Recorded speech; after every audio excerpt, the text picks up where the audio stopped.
Joshua is dead. The generation that witnessed miracles, Jordan River stopping, Jericho's walls collapsing, the sun standing still, is gone. And the next generation. After that whole generation had been gathered to their ancestors, another generation grew up who knew neither the Lord nor what he had done for Israel. Judges 2:10. One generation removed from miracle-working faith. One generation that didn't experience God's power firsthand. One generation whose parents failed to pass on what they'd witnessed, and the result is catastrophic. Then the Israelites did evil in the eyes of the Lord and served the Baals. They forsook the Lord, the God of their ancestors, who had brought them out of Egypt. They followed and worshipped various gods of the peoples around them. They aroused the Lord's anger. Judges 2:11-12. From serving Yahweh to serving Baals in one generation. The book of Judges chronicles what happens when God's people abandon him repeatedly, and how God, in his persistent mercy, keeps delivering them even when they don't deserve it. It's a book of cycles. Israel sins, doing evil in the Lord's eyes. God removes his protection. Enemies oppress Israel. Israel cries out in desperation. God raises up a deliverer, a judge. The judge defeats the enemy. The land has rest. The judge dies. Israel immediately returns to sin. The cycle repeats, worse each time. 13 judges, multiple cycles, progressive moral collapse. By the end of Judges, Israel has descended into anarchy, civil war, near genocide of an entire tribe, and complete moral chaos. The final verse summarizes the tragedy. In those days, Israel had no king. Everyone did as they saw fit. Judges 21:25. No king, no authority, no moral compass. Everyone doing what was right in their own eyes. Sound familiar? Judges isn't just ancient history. It's a warning about what happens when one generation fails to transmit faith. People reject God's authority. Morality becomes personal preference. Deliverance produces gratitude, but not lasting change. But it's also a testimony to God's relentless grace, how he keeps saving people who keep betraying him. This is the darkest book in the Old Testament, but it reveals the brightest truth. God doesn't abandon his people, even when they repeatedly abandon him. Let's explore why Israel's darkest spiritual cycle matters today. Joshua's generation served the Lord faithfully. Israel served the Lord throughout the lifetime of Joshua and of the elders who outlived him and who had experienced everything the Lord had done for Israel. Joshua 24:31. An entire generation faithful. Why? Because they had experienced everything the Lord had done for Israel. They saw Jordan River stop flowing, Jericho's walls collapse, sun stand still, enemies defeated supernaturally, experience created faith, miracles produced devotion. But then, after that whole generation had been gathered to their ancestors, another generation grew up who knew neither the Lord nor what he had done for Israel. Judges 2:10. Knew neither the Lord nor what he had done. The next generation didn't experience the miracles, and their parents apparently didn't tell them. The command was clear. Impress them on your children. Talk about them when you sit at home and when you walk along the road, when you lie down and when you get up. Deuteronomy 6:7. But Joshua's generation failed to do this consistently. They built memorial stones, set up reminders, created teachable moments. But somewhere the transmission broke down. The stories weren't told, the questions weren't answered, the faith wasn't passed on. And the result? Then the Israelites did evil in the eyes of the Lord and served the Baals. They forsook the Lord, the God of their ancestors, who had brought them out of Egypt. They followed and worshipped various gods of the peoples around them. They aroused the Lord's anger because they forsook him and served Baal and the Ashtoreths. Judges 2:11-13. From Yahweh to Baals, from covenant faithfulness to pagan idolatry. In one generation, Not gradual drift over centuries, catastrophic collapse in 20 to 30 years. What went wrong? Joshua's generation conquered the land but didn't completely drive out the inhabitants. The Israelites failed to dislodge the Jebusites who were living in Jerusalem. To this day, the Jebusites live there with the people of Benjamin. Joshua 15:63. Manasseh did not drive out the people of Beth-shan, nor did Ephraim drive out the Canaanites living in Gezer. Zebulun did not drive out the inhabitants of Kitron or Nahalol. Asher did not drive out those living in Akko or Sidon. Naphtali did not drive out those living in Beth-Shemesh or Beth-Anath. Judges 1:27-33. Compromise.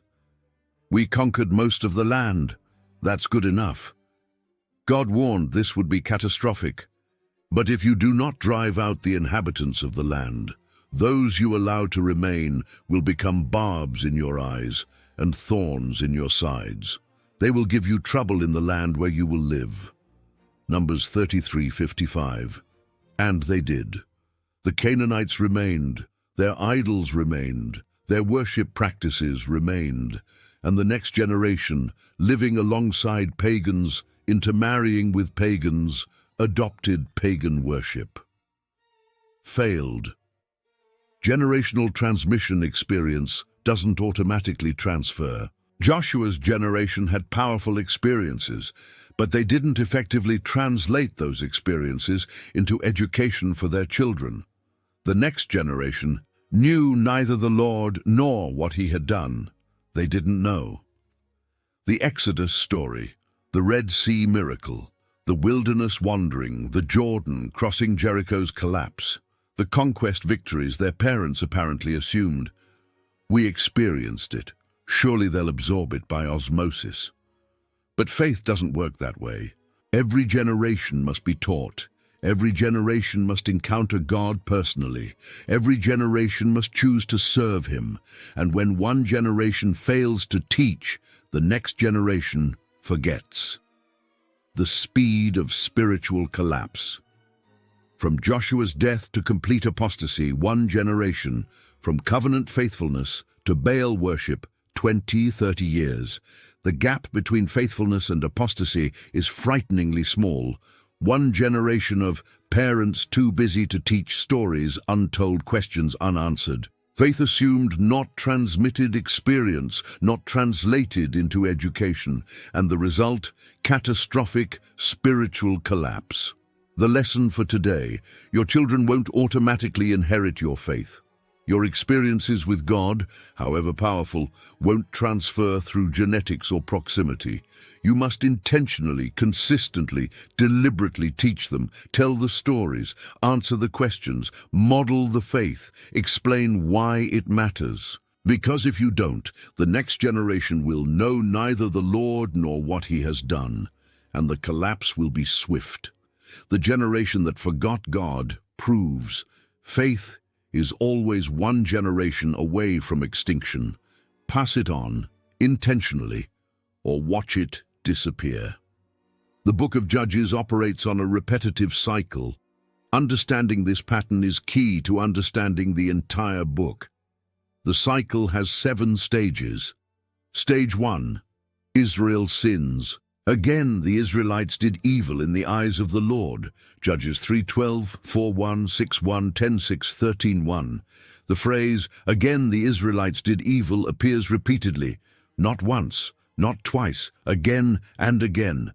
The evil, idolatry, specifically Baal worship, Ashtoreth worship, serving the gods of surrounding nations.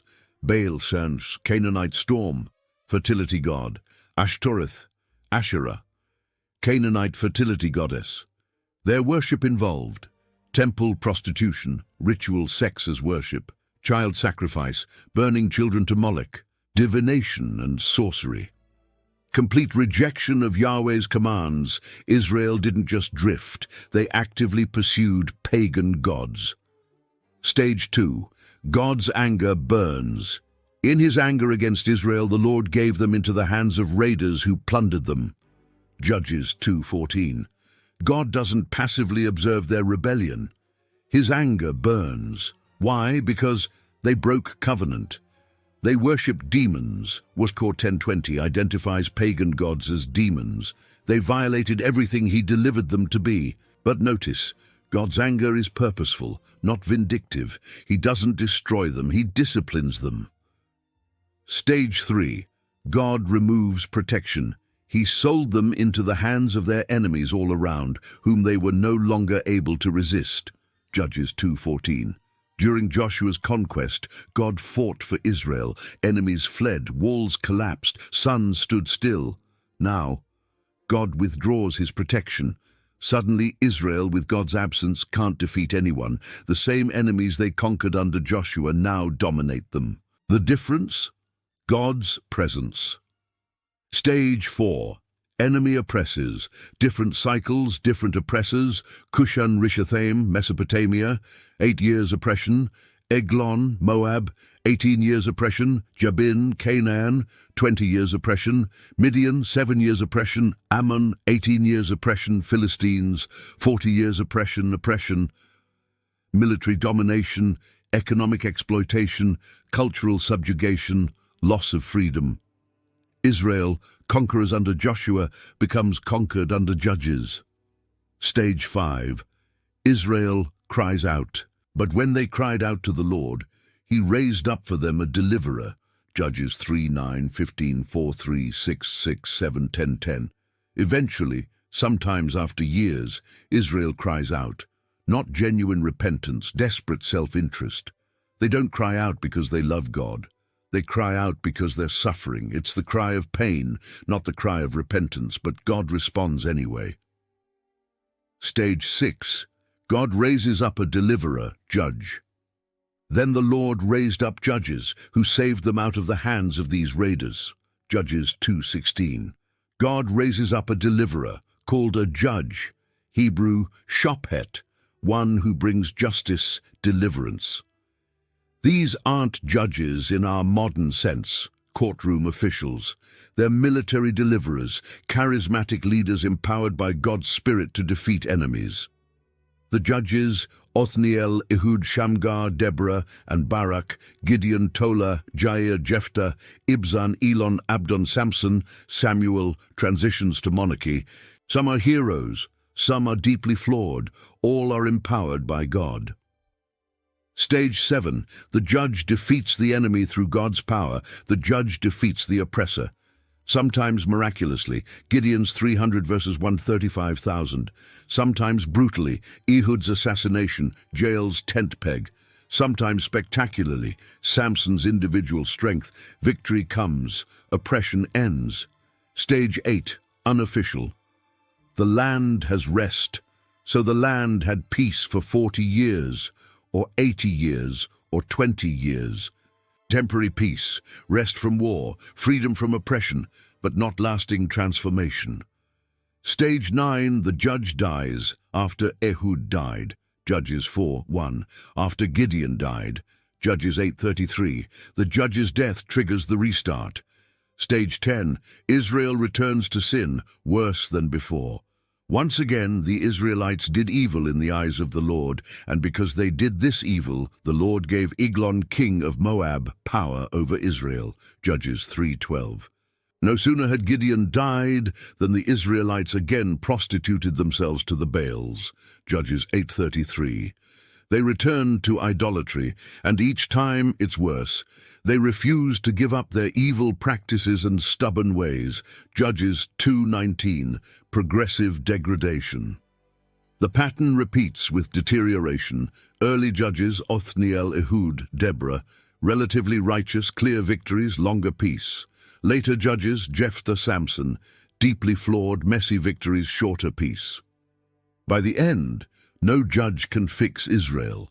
The cycle collapses into chaos. Why God allows the cycle? Therefore the Lord was very angry with Israel and said, "Because this nation has violated the covenant I ordained for their ancestors and has not listened to me, I will no longer drive out before them any of the nations Joshua left when he died. I will use them to test Israel and see whether they will keep the way of the Lord and walk in it as their ancestors did." Judges 2:20-22. God uses enemy oppression to discipline Israel. Consequences teach, test faithfulness. Will they return? Prove their need. They can't save themselves. The lesson. This cycle proves deliverance doesn't produce transformation. Relief from consequences doesn't create repentance. God's patience is extraordinary, but not infinite. External rescue without internal change is temporary. The cycle continues until Israel learns we need more than temporary judges. We need a permanent king who transforms hearts, not just defeats enemies. That king is coming, but first Israel must hit rock bottom, and in Judges, they do. The first judge sets the pattern for how the system should work. The Israelites did evil in the eyes of the Lord. They forgot the Lord their God and served the Baals and the Asherahs. The anger of the Lord burned against Israel so that he sold them into the hands of Cushan-Rishathaim, king of Aram-Naharaim, to whom the Israelites were subject for 8 years. Judges 3:7-8. First cycle, 8 years of oppression. Then, but when they cried out to the Lord, he raised up for them a deliverer, Othniel son of Kenaz, Caleb's younger brother, who saved them. Judges 3:9. Who was Othniel? Othniel was Caleb's nephew, or possibly younger brother. Hebrew can mean either. Remember Caleb, the 85-year-old who conquered Hebron, Joshua 14. Caleb offered his daughter Aksah in marriage to whoever conquered Kiriath Sepher, Debir. Othniel, son of Kenaz, Caleb's younger brother, took it, so Caleb gave his daughter Aksah to him in marriage. Joshua 15:17. Othniel, Sheen, faithful warrior from faithful family, married Caleb's daughter. Good pedigree, proven courage, righteous character. He's the ideal first judge, showing how the system should work, how Othniel functioned. The Spirit of the Lord came on him, so that he became Israel's judge and went to war. The Lord gave Cushan-Rishathaim, king of Aram, into the hands of Othniel, who overpowered him. So the land had peace for 40 years, until Othniel, son of Kenaz, died. Judges 3:10-11. Notice the elements. Spirit-empowered. The Spirit of the Lord came on him. Not human strength, divine enablement, supernatural authority. Dual role. Became Israel's judge, military deliverer, went to war. Civil leader, judged Israel. God-given victory. The Lord gave into the hands of Othniel. God gets credit. Othniel is instrument, not source. Complete victory. Overpowered him, decisive defeat. Enemy thoroughly conquered. Extended peace. Land had peace for 40 years. Longest peace period in Judges, corresponds to Othniel's lifetime. The comparison. Compare Othniel, first judge, to Samson, last major judge. Othniel Samson, righteous, from faithful family parents, righteous, but Samson rebels. Married faithful Israelite, married Philistine women. Spirit came, went to war. Spirit came, used for personal revenge. Defeated national enemy, killed enemies in personal vendettas. 40 years peace. No peace. 40 years. Philistine oppression continues. United, Israel worked alone, lived righteously until death, died tragically bound by enemies. The decline from Othniel to Samson shows Israel's progressive deterioration. Why Othniel matters. Othniel proves the system can work when the leader is righteous. The Spirit empowers, the people support. Obedience is complete, but he also proves one righteous judge can't fix a rebellious generation permanently. Until Othniel, son of Kenaz, died. Judges 3:11. Then what? Once again, the Israelites did evil in the eyes of the Lord. Judges 3:12. Immediate return to sin after the judge dies. External deliverance doesn't produce internal transformation. Israel needs more than judges. They need heart change. They need a king who doesn't die. They need the Spirit dwelling permanently, not temporarily. Othniel points forward to what Israel needs, but doesn't have yet. a spirit-filled, righteous, eternal king who defeats enemies completely and reigns forever, transforming hearts, not just circumstances. That king is Jesus. But first, Israel must learn through painful cycles that temporary judges can't solve permanent heart problems. After Othniel died, Israel immediately returned to evil. Once again, the Israelites did evil in the eyes of the Lord, and because they did this evil, the Lord gave Eglon, king of Moab, power over Israel. Judges 3:12.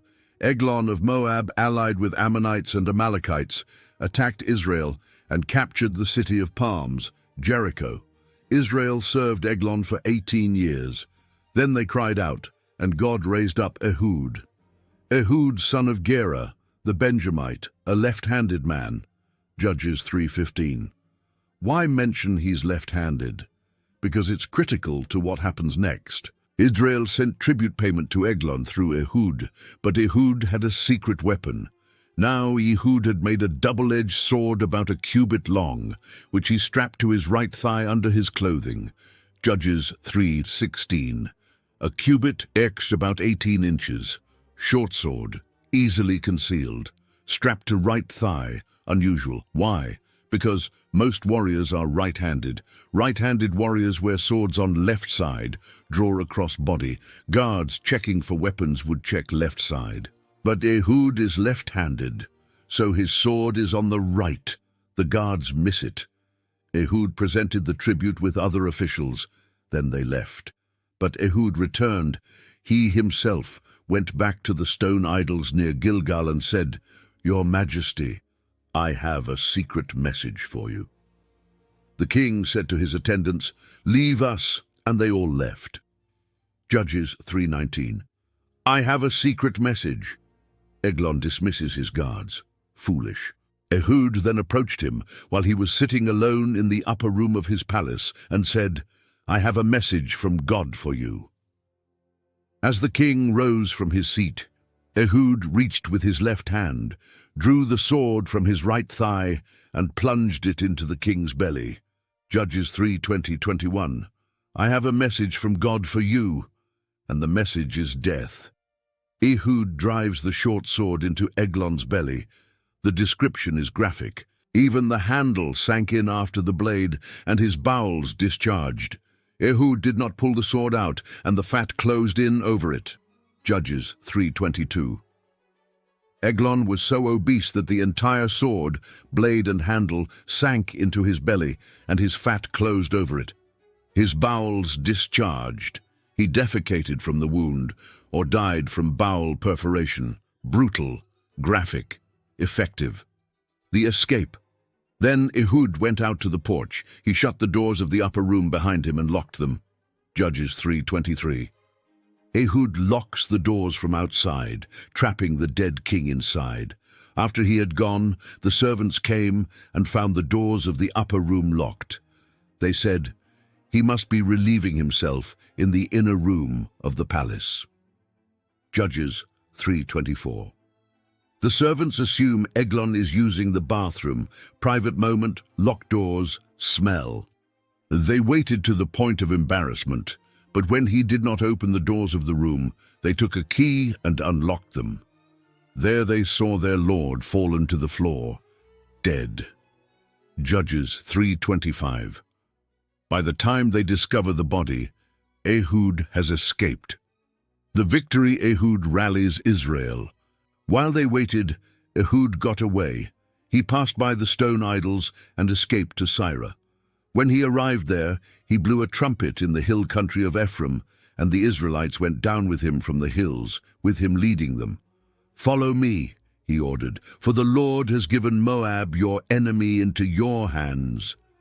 So they followed him down and took possession of the fords of the Jordan that led to Moab.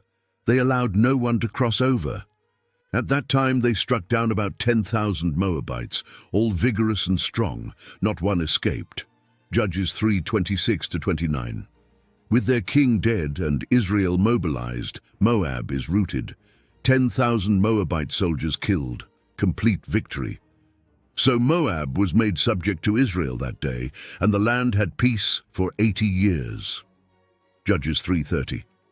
80 years of peace, the longest in Judges. Why this matters? Ehud's story teaches several lessons. 1. God uses unlikely people. Left-handedness in ancient Israel was often seen as weakness or defect, but God turned Ehud's weakness into strategic advantage. The guards didn't check his right side. The sword was hidden. God uses what the world dismisses. 2. God uses creative methods. Not every deliverance looks the same. Othniel, conventional warfare. Ehud, assassination. God's methods vary. Our job, obey the specific assignment. 3. Boldness matters. Ehud took enormous risk, entering the king's private chamber armed, killing him alone, escaping past guards. Faith isn't passive, it acts decisively when God calls. 4. Moral complexity. Was assassinating Eglon during a peace meeting ethical? The text doesn't condemn Ehud. It presents him as God's deliverer. Why? Because Eglon was oppressing God's people unjustly. Ehud was executing divine judgment. This was war, not murder. God can use violent means to accomplish his purposes when human evil necessitates it. But notice, this isn't prescriptive. God doesn't command us to assassinate leaders. This is descriptive, what God did in a specific historical moment. 5. Deliverance brings long peace. 80 years of peace, longest in Judges. Why? Complete victory, decisive action, God-empowered leadership, but still temporary. After Ehud died, the cycle repeated. The pattern continues. Ehud proves God can deliver through unconventional means and unlikely people. But he also proves, again, that external deliverance doesn't produce internal transformation. Peace lasts only while the judge lives. Israel needs more than creative tactics. They need transformed hearts. After Ehud died, Israel returned to evil. Again the Israelites did evil in the eyes of the Lord, now that Ehud was dead. So the Lord sold them into the hands of Jabin, king of Canaan, who reigned in Hazor. Sisera, the commander of his army, was based in Harosheth Hagoyim, because he had 900 chariots fitted with iron and had cruelly oppressed the Israelites for 20 years. They cried to the Lord for help. Judges 4:1-3. 20 years of brutal oppression. 900 iron chariots, overwhelming military superiority. Israel cries out, and God raises up a judge, but this time it's a woman, Deborah, prophet, judge, leader. Now Deborah, a prophet, the wife of Lapidoth, was leading Israel at that time. She held court under the palm of Deborah between Ramah and Bethel in the hill country of Ephraim, and the Israelites went up to her to have their disputes decided. Judges 4:4-5. Deborah held 3 roles: prophet, spoke God's word directly; judge, settled disputes; led Israel; wife, married to Lapidoth. She's the only female judge in the book, and arguably the most righteous. Unlike male judges who often fail morally, Gideon's golden ephod, Jephthah's rash vow, Samson's lust, Deborah shows no character flaws. She's spirit-filled, wise, courageous, and obedient. Deborah summons Barak, son of Abinoam. She sent for Barak, son of Abinoam from Kadesh in Naphtali, and said to him, "The Lord, the God of Israel, commands you. Go, take with you 10,000 men of Naphtali and Zebulun, and lead them up to Mount Tabor. I will lead Sisera, the commander of Jabin's army, with his chariots and his troops to the Kishon River, and give him into your hands." Judges 4:6-7. Clear divine command. Mobilize 10,000 men. Position at Mount Tabor. God will lure Sisera to Kishon River. God will give victory. But Barak hesitates. Barak said to her, "If you go with me, I will go. But if you don't go with me, I won't go." Judges 4:8. Is this faith or fear? Debatable interpretation. 1. Cowardice. Barak won't obey unless Deborah comes. He's afraid, lacking faith. Interpretation 2. Wisdom. Barak recognizes Deborah as God's prophet. Her presence, God's presence. He wants confirmation she's truly with him. The text doesn't explicitly condemn him, but Deborah's response suggests some rebuke. "Certainly I will go with you," said Deborah, "but because of the course you have taken, the honor will not be yours, for the Lord will deliver Sisera into the hands of a woman." So Deborah went with Barak to Kadesh. Judges 4:9. The honor of killing Sisera will go to a woman, not Barak. This could be consequence for demanding Deborah's presence, punishment, simply stating what will happen, prophecy without judgment. Either way, Deborah goes. The battle. Then Deborah said to Barak, "Go, this is the day the Lord has given Sisera into your hands. Has not the Lord gone ahead of you?" So Barak went down Mount Tabor, with 10,000 men following him.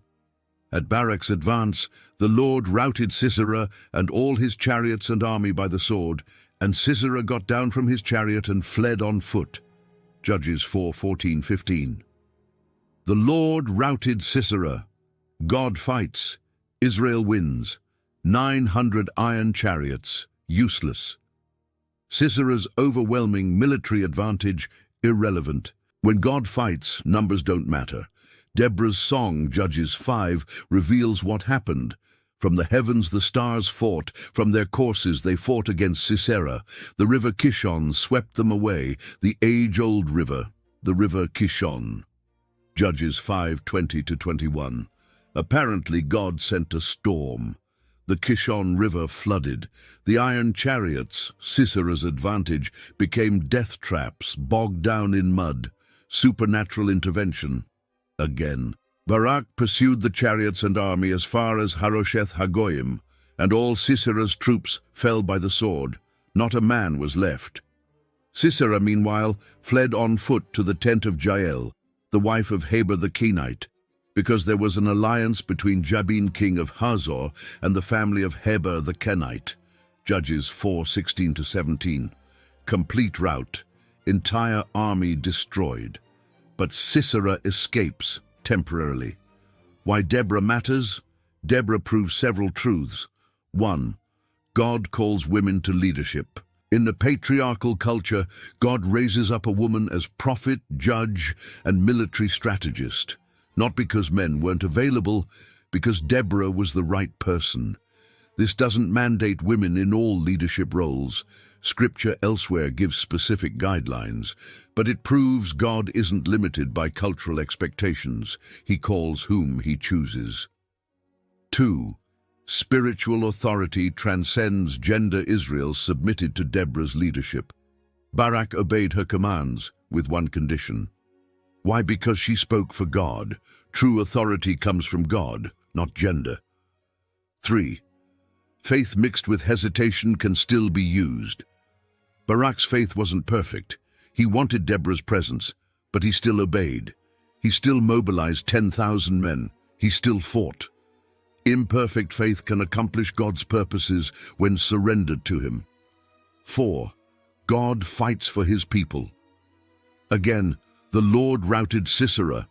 Israel didn't win through superior strategy or firepower.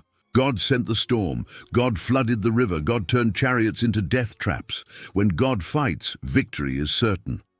5. The cycle continues. Then the land had peace 40 years. Judges 5:31. 40 years, not 80, like Ehud. Not permanent, temporary peace. Until Deborah's generation passes, then the cycle repeats, because deliverance doesn't transform hearts. Only God can do that, and Israel won't seek heart transformation until they hit absolute rock bottom. They're not there yet, but they're getting close. While Barak pursued Sisera's fleeing army, Sisera himself ran to what he thought was safety.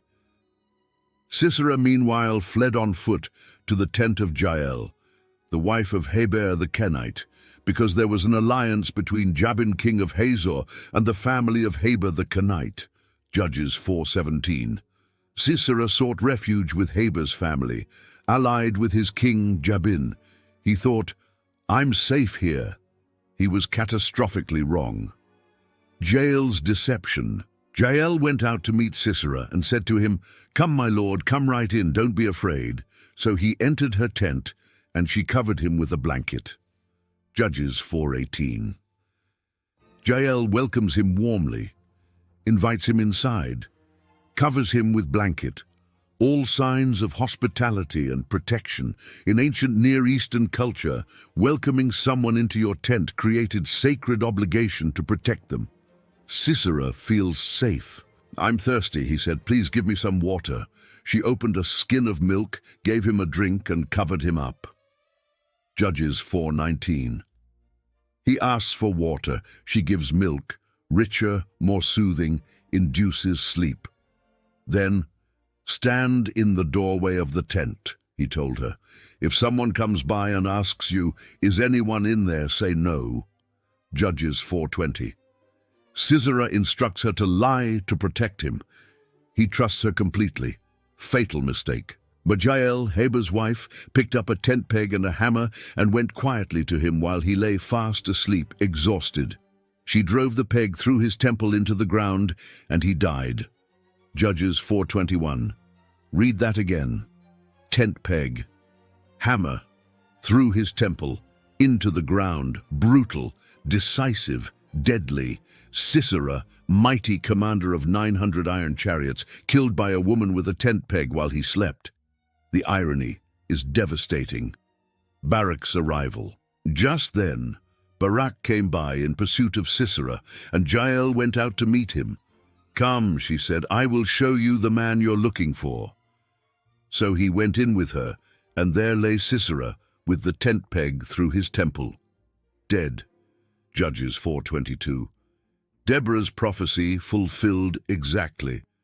"The honor will not be yours, for the Lord will deliver Sisera into the hands of a woman." Judges 4:9. Not Deborah, Jael. Barak pursued Sisera, but didn't kill him. That honor went to Jael. Deborah's song celebrates Jael in Judges 5. Deborah and Barak sing victory song. Part of it celebrates Jael. "Most blessed of women be Jael, the wife of Heber the Kenite, most blessed of tent-dwelling women. He asked for water, and she gave him milk. In a bowl fit for nobles, she brought him curdled milk." Her hand reached for the tent peg, her right hand for the workman's hammer. She struck Sisera. She crushed his head. She shattered and pierced his temple. At her feet he sank, he fell, there he lay. At her feet he sank, he fell, where he sank, there he fell, dead. Judges 5:24-27. Most blessed of women, high praise for brutal execution. Why? The moral question. Was Jael's action righteous or treacherous? Case for treachery, violated hospitality code, protecting guest is sacred, killed sleeping man, not honorable combat, used deception, welcomed him then killed him, case for righteousness. Sisera was enemy of God's people. He cruelly oppressed Israel for 20 years. His death ended the oppression. Deborah, God's prophet, celebrates Jael as most blessed text, presents her as hero, not villain. The text clearly endorses Jael. Why? Because she chose God's people over political alliance. Her husband's family allied with Jabin, but Jael chose Israel's God over her family's politics. Bold, risky, righteous. She executed divine judgment. God decreed Sisera's death. Jael was the instrument. Just as Ehud assassinated Eglon, Jael executed Sisera. She ended cruel oppression. 20 years of brutal tyranny ended with Sisera's death. One decisive act liberated a nation. The irony. Sisera, mighty warrior, commander of iron chariots, terror of Israel, killed by a woman. In his culture, women weren't warriors. A tent peg, domestic tool, not weapon. While sleeping, no chance to fight. In a tent, woman's domain, not battlefield. Every element subverts his masculine warrior pride. God orchestrated his humiliation as judgment. God opposes the proud, but shows favor to the humble. James 4:6. Sisera's pride destroyed him. The aftermath. On that day God subdued Jabin king of Canaan before the Israelites, and the hand of the Israelites pressed harder and harder against Jabin king of Canaan until they destroyed him. Judges 4:23-24. Complete victory. Jabin destroyed. So the land had peace 40 years. Judges 5:31. 40 years rest, but again, temporary. What Jael teaches us: 1. God uses unexpected people in unexpected ways. Not Barak, trained warrior. Not Deborah, prophet judge. Jael, tent-dwelling woman. God delights in using the unlikely to accomplish his purposes. 2. Courage takes many forms. Jael risked her life if Sisera woke, her family violating their alliance, her reputation, killing guest violates honor, but she acted decisively for God's people. 3.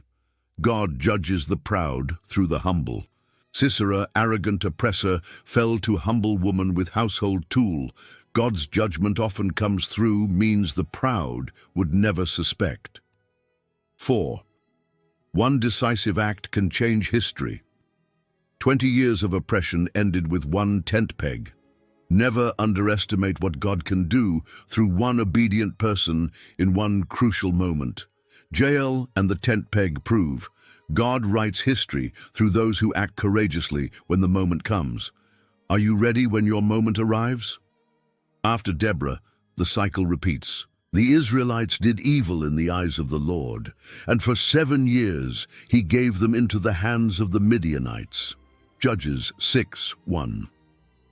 Midian oppressed Israel brutally. Whenever the Israelites planted their crops, the Midianites, Amalekites, and other eastern peoples invaded the country. They camped on the land and ruined the crops all the way to Gaza, and did not spare a living thing for Israel, neither sheep, nor cattle, nor donkeys. They came up with their livestock and their tents like swarms of locusts. It was impossible to count them or their camels. They invaded the land to ravage it. Judges 6:3-5. Annual raids, total devastation, stealing everything. Israel reduced to poverty and hiding in caves. Midian so impoverished the Israelites that they cried out to the Lord for help. Judges 6:6. God sends a prophet first, rebuking their idolatry. Judges 6:7-10. Then he calls a deliverer, Gideon. The angel of the Lord appears to Gideon. When the angel of the Lord appeared to Gideon, he said, "The Lord is with you, mighty warrior." Judges 6:12. Gideon's response is bitter. "Pardon me, my lord," Gideon replied, "but if the Lord is with us, why has all this happened to us? Where are all his wonders that our ancestors told us about when they said, 'Did not the Lord bring us up out of Egypt?' But now the Lord has abandoned us and given us into the hand of Midian." Judges 6:13. Gideon questions, "If God is with us, why are we suffering? Where are the miracles our ancestors experienced? God has abandoned us, honest, raw, doubtful." The Lord responds. The Lord turned to him and said, "Go in the strength you have and save Israel out of Midian's hand. Am I not sending you?" Judges 6:14. God doesn't rebuke the questions, he issues the call. Go in the strength you have. Not wait until you're stronger, or go when you have more faith. Go now with what you have. Gideon's objections continue. "Pardon me, my lord," Gideon replied, "but how can I save Israel? My clan is the weakest in Manasseh, and I am the least in my family." Judges 6:15. Classic inadequacy. "I'm too weak. My family is weak. I'm the least." God's response. The Lord answered, "I will be with you, and you will strike down all the Midianites, leaving none alive." Judges 6:16. I will be with you. God's presence is the only qualification needed. The sign Gideon asks for proof. Gideon replied, "If now I have found favor in your eyes, give me a sign that it is really you talking to me. Please do not go away until I come back and bring my offering and set it before you." And the Lord said, "I will wait. until you return. Judges 6:17-18. Gideon prepares an offering. The angel touches it with his staff. Fire consumes it. The angel vanishes. When Gideon realized that it was the angel of the Lord, he exclaimed, "Alas, sovereign Lord! I have seen the angel of the Lord face to face." But the Lord said to him, "Peace, do not be afraid, you are not going to die." Judges 6:22-23. First confirmation, this is really God. But Gideon wants more confirmation. After tearing down his father's Baal altar, Judges 6:25-32, and gathering an army, Judges 6:33-35, Gideon asks for another sign. Gideon said to God, "If you will save Israel by my hand as you have promised, look, I will place a wool fleece on the threshing floor. If there is dew only on the fleece and all the ground is dry, then I will know that you will save Israel by my hand, as you said." And that is what happened. Gideon rose early the next day. He squeezed the fleece and wrung out the dew, a bowlful of water. Judges 6:36-38. God grants the sign, fleece wet, ground dry.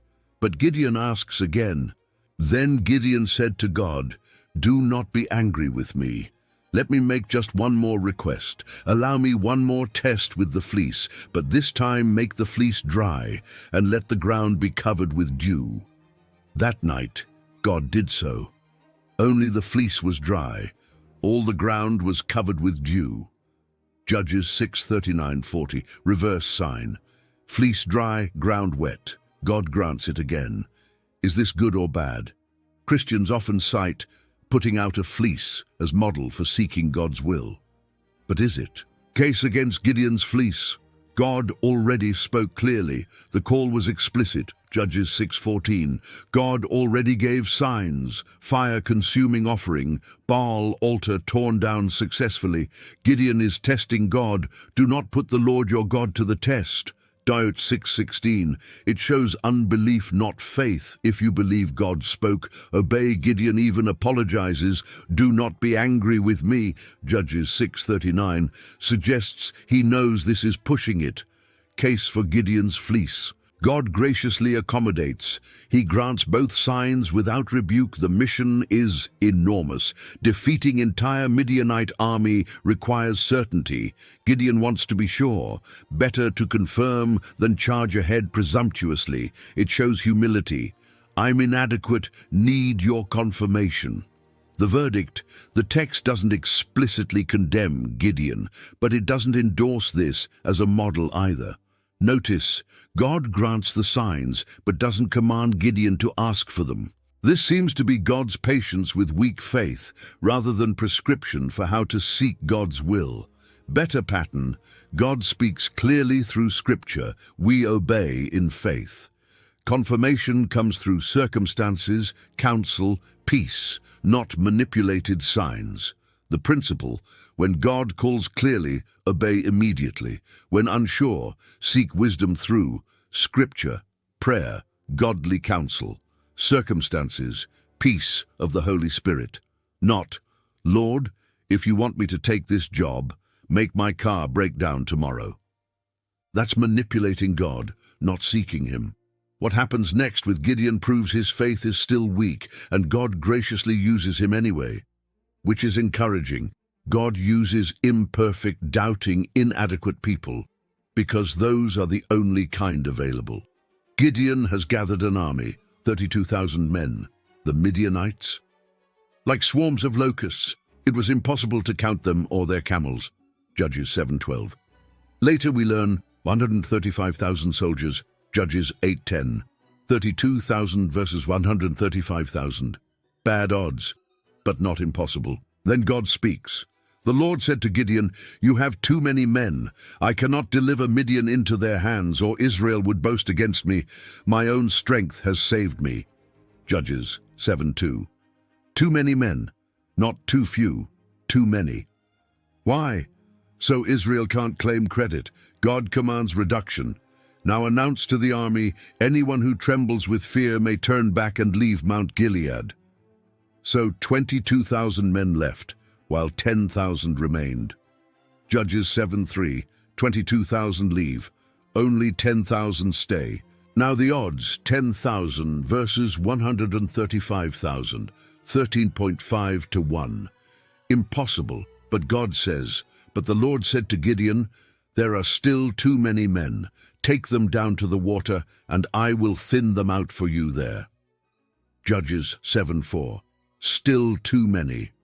The water test. So Gideon took the men down to the water.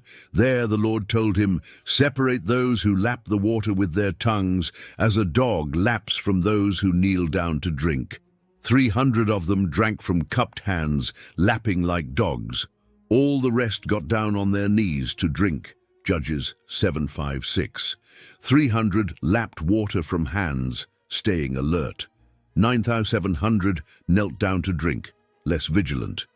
God chooses the 300. Why this test? Possibly testing alertness. Lappers stayed ready for danger. Arbitrary, God choosing to show it's his power, not their method.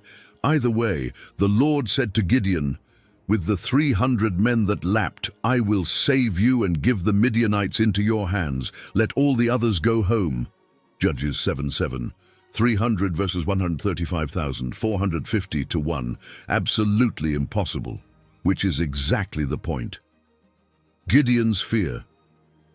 God knows Gideon is terrified. During that night, the Lord said to Gideon, "Get up, go down against the camp, because I'm going to give it into your hands. If you are afraid to attack, go down to the camp with your servant Purah and listen to what they are saying. Afterward, you will be encouraged to attack the camp." Judges 7:9-11. If you are afraid, God acknowledges Gideon's fear without condemnation. Gideon goes. Overhears 2 Midianite soldiers. Gideon arrived just as a man was telling a friend his dream. "I had a dream," he was saying. "A round loaf of barley bread came tumbling into the Midianite camp. It struck the tent with such force that the tent overturned and collapsed."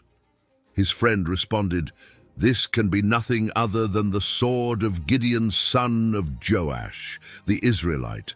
God has given the Midianites and the whole camp into his hands." Judges 7:13-14. Even the enemy knows God is giving Gideon victory. When Gideon heard the dream and its interpretation, he bowed down and worshipped. Judges 7:15. The strategy. God's battle plan is bizarre. Divide 300 men into 3 companies. Give each man a trumpet, an empty jar, a torch inside the jar. At midnight, surround the Midianite camp. On signal, blow trumpets, smash jars, hold torches high, shout, "A sword for the Lord and for Gideon." That's it. No weapons, no combat, just noise, light, and shouting. When the 300 trumpets sounded, the Lord caused the men throughout the camp to turn on each other with their swords. The army fled. Judges 7:22. The Lord caused them to turn on each other. Midianites, woken suddenly by trumpets and torches surrounding them, panicked. In darkness and confusion, they attacked each other. God turned their army against itself. Israel didn't fight. God did. They pursued the Midianites. No one will be released. They captured 2 of the Midianite leaders, Oreb and Zeb. They brought the heads of Oreb and Zeb to Gideon. Judges 7:24-25. Complete rout, total victory. 135,000 enemies, 300 Israelites, and God gets all the glory. Why this matters? 1. God reduces our strength to reveal his 32,000, 10,000, 300. Each reduction made victory more impossible, but that's the point. Not by might nor by power, but by my spirit, says the Lord. Zechariah 4:6. 2. God's methods don't make sense. Trumpets and torches don't win wars. But when God commands it, obey. His ways aren't our ways. 3. God fights for those who trust him. Gideon's 300 didn't swing swords. They blew trumpets. God caused the enemy to destroy themselves. When God fights, victory is certain. 4. Impossible odds don't limit God. 450 to 1? No problem. With man this is impossible, but with God all things are possible. Matthew 19:26. 5. Fear doesn't disqualify you. Gideon was afraid. God knew it, but God used him anyway. Courage isn't absence of fear, it's obedience despite fear. Gideon's 300 prove. When God reduces your resources to nothing, he's about to show you everything he is. The battle belongs to the Lord. Always has. Always will. Gideon defeated Midian spectacularly. He pursued the fleeing kings, captured them, executed them, and brought complete victory. Israel wanted to make him king. The Israelites said to Gideon, "Rule over us, you, your son, and your grandson, because you have saved us from the hand of Midian." But Gideon told them, "I will not rule over you, nor will my son rule over you. The Lord will rule over you." Judges 8:22-23. Perfect answer. Theological clarity, humility. Gideon refuses monarchy because God alone is Israel's king. But then, and he said, "I, Gideon, defeated Midian spectacularly. He pursued the fleeing kings, captured them, executed them, and brought complete victory." Israel wanted to make him king. The Israelites said to Gideon, "Rule over us, you, your son, and your grandson, because you have saved us from the hand of Midian." But Gideon told them, "I will not rule over you, nor will my son rule over you. The Lord will rule over you." Judges 8:22-23. Perfect answer, theological clarity, humility. Gideon refuses monarchy because God alone is Israel's king. But then, and he said, "I do have one request, that each of you give me an earring from your share of the plunder." It was the custom of the Ishmaelites to wear gold earrings. They answered, "We'll be glad to give them." So they spread out a garment, and each of them threw a ring from his plunder onto it. The weight of the gold rings he asked for came to 1,700 shekels, not counting the ornaments, the pendants, and the purple garments worn by the kings of Midian, or the chains that were on their camels' necks. Judges 8:24-26. 1,700 shekels of gold, about 43 pounds, massive wealth. What does Gideon do with it? Gideon made the gold into an ephod, which he placed in Ophrah, his town. All Israel prostituted themselves by worshipping it there, and it became a snare to Gideon and his family. Judges 8:27. An ephod. An ephod was a priestly garment, specifically the high priest's vest, containing the Urim and Thummim used to seek God's will. Why did Gideon make one? Possible reasons. Genuine devotion. Creating memorial to God's victory. Presumption. Trying to seek God's will without going to the official priesthood at Shiloh. Pride. Setting up worship center in his own town, Ophrah, rather than God's designated place. Syncretism. Blending legitimate worship elements with illegitimate location. Practice. Whatever his motive, the result is catastrophic. All Israel prostituted themselves by worshipping it there. Spiritual adultery, idolatry. The ephod, meant to honor God, became an idol. It became a snare to Gideon and his family. The hero who defeated Midian created a stumbling block for Israel. The man who refused to be king established false worship that lasted generations. The tragedy. Notice the progression. Gideon starts well, called by God, empowered by Spirit, defeats impossible odds. Gideon finishes theologically, refuses kingship, affirms God's rule, but Gideon creates compromise. Golden ephod becomes idol. This is the pattern throughout Judges. Even the heroes are flawed. Even the righteous create problems. Even those empowered by God's Spirit make devastating mistakes. Gideon's other failures. The text also reveals Gideon had 70 sons of his own, for he had many wives. His concubine who lived in Shechem also bore him a son, whom he named Abimelech. Judges 8:30-31. Many wives, concubine, 70 sons. Gideon, who started humble, "I am the least in my family," ended living like a king despite refusing the title. And Abimelech, son by the concubine, will become one of the worst villains in Judges. Gideon's compromise produces tragedy in the next generation. The aftermath. Thus Midian was subdued before the Israelites and did not raise its head again. During Gideon's lifetime, the land had peace 40 years, Judges 8:28. 40 years of peace during Gideon's life. But what happens after? No sooner had Gideon died than the Israelites again prostituted themselves to the Baals. They set up Baal-berith as their god and did not remember the Lord their God, who had rescued them from the hands of all their enemies on every side. Judges 8:33-34. Immediate return to Baal worship. They did not remember the Lord. One generation, peace. Next generation, apostasy. The cycle continues.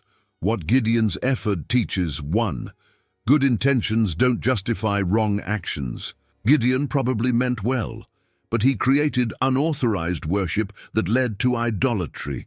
Sincerity doesn't make something right. There is a way that appears to be right, but in the end, it leads to death. Proverbs 14:12. 2. Spiritual leaders can become spiritual snares. The person who delivers you can also lead you astray. Don't idolize human leaders. They're fallible. 3. Compromise in one area spreads.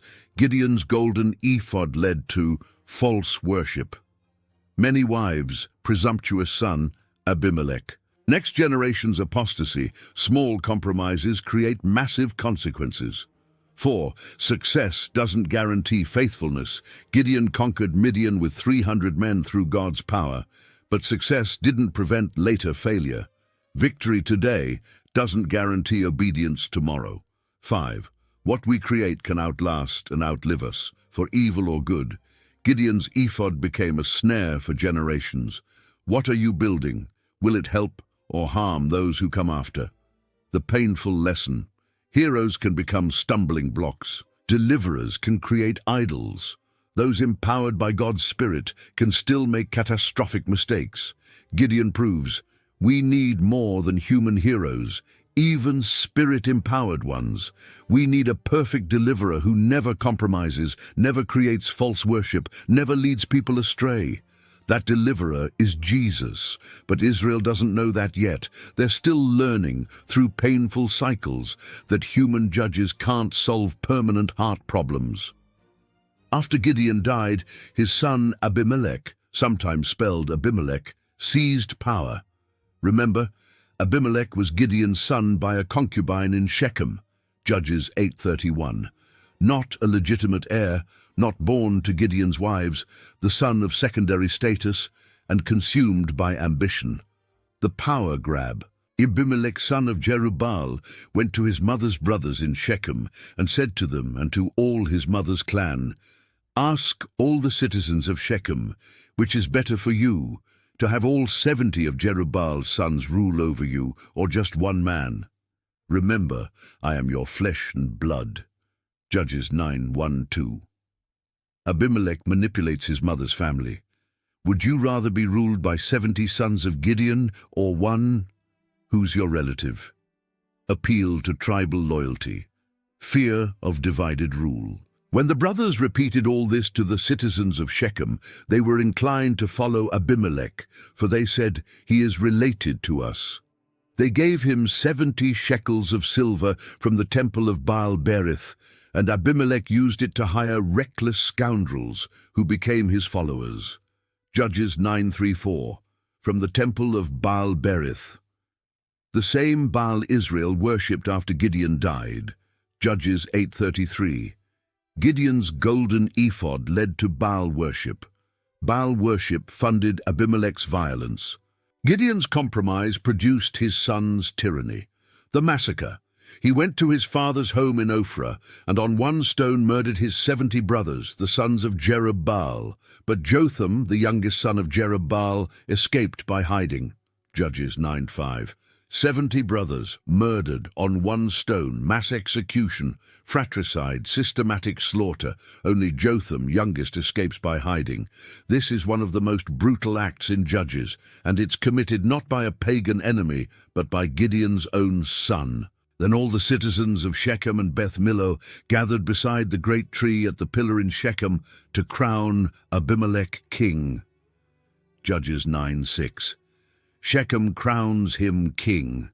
Israel, called to have God as king, now has a murderous tyrant. Jotham's parable.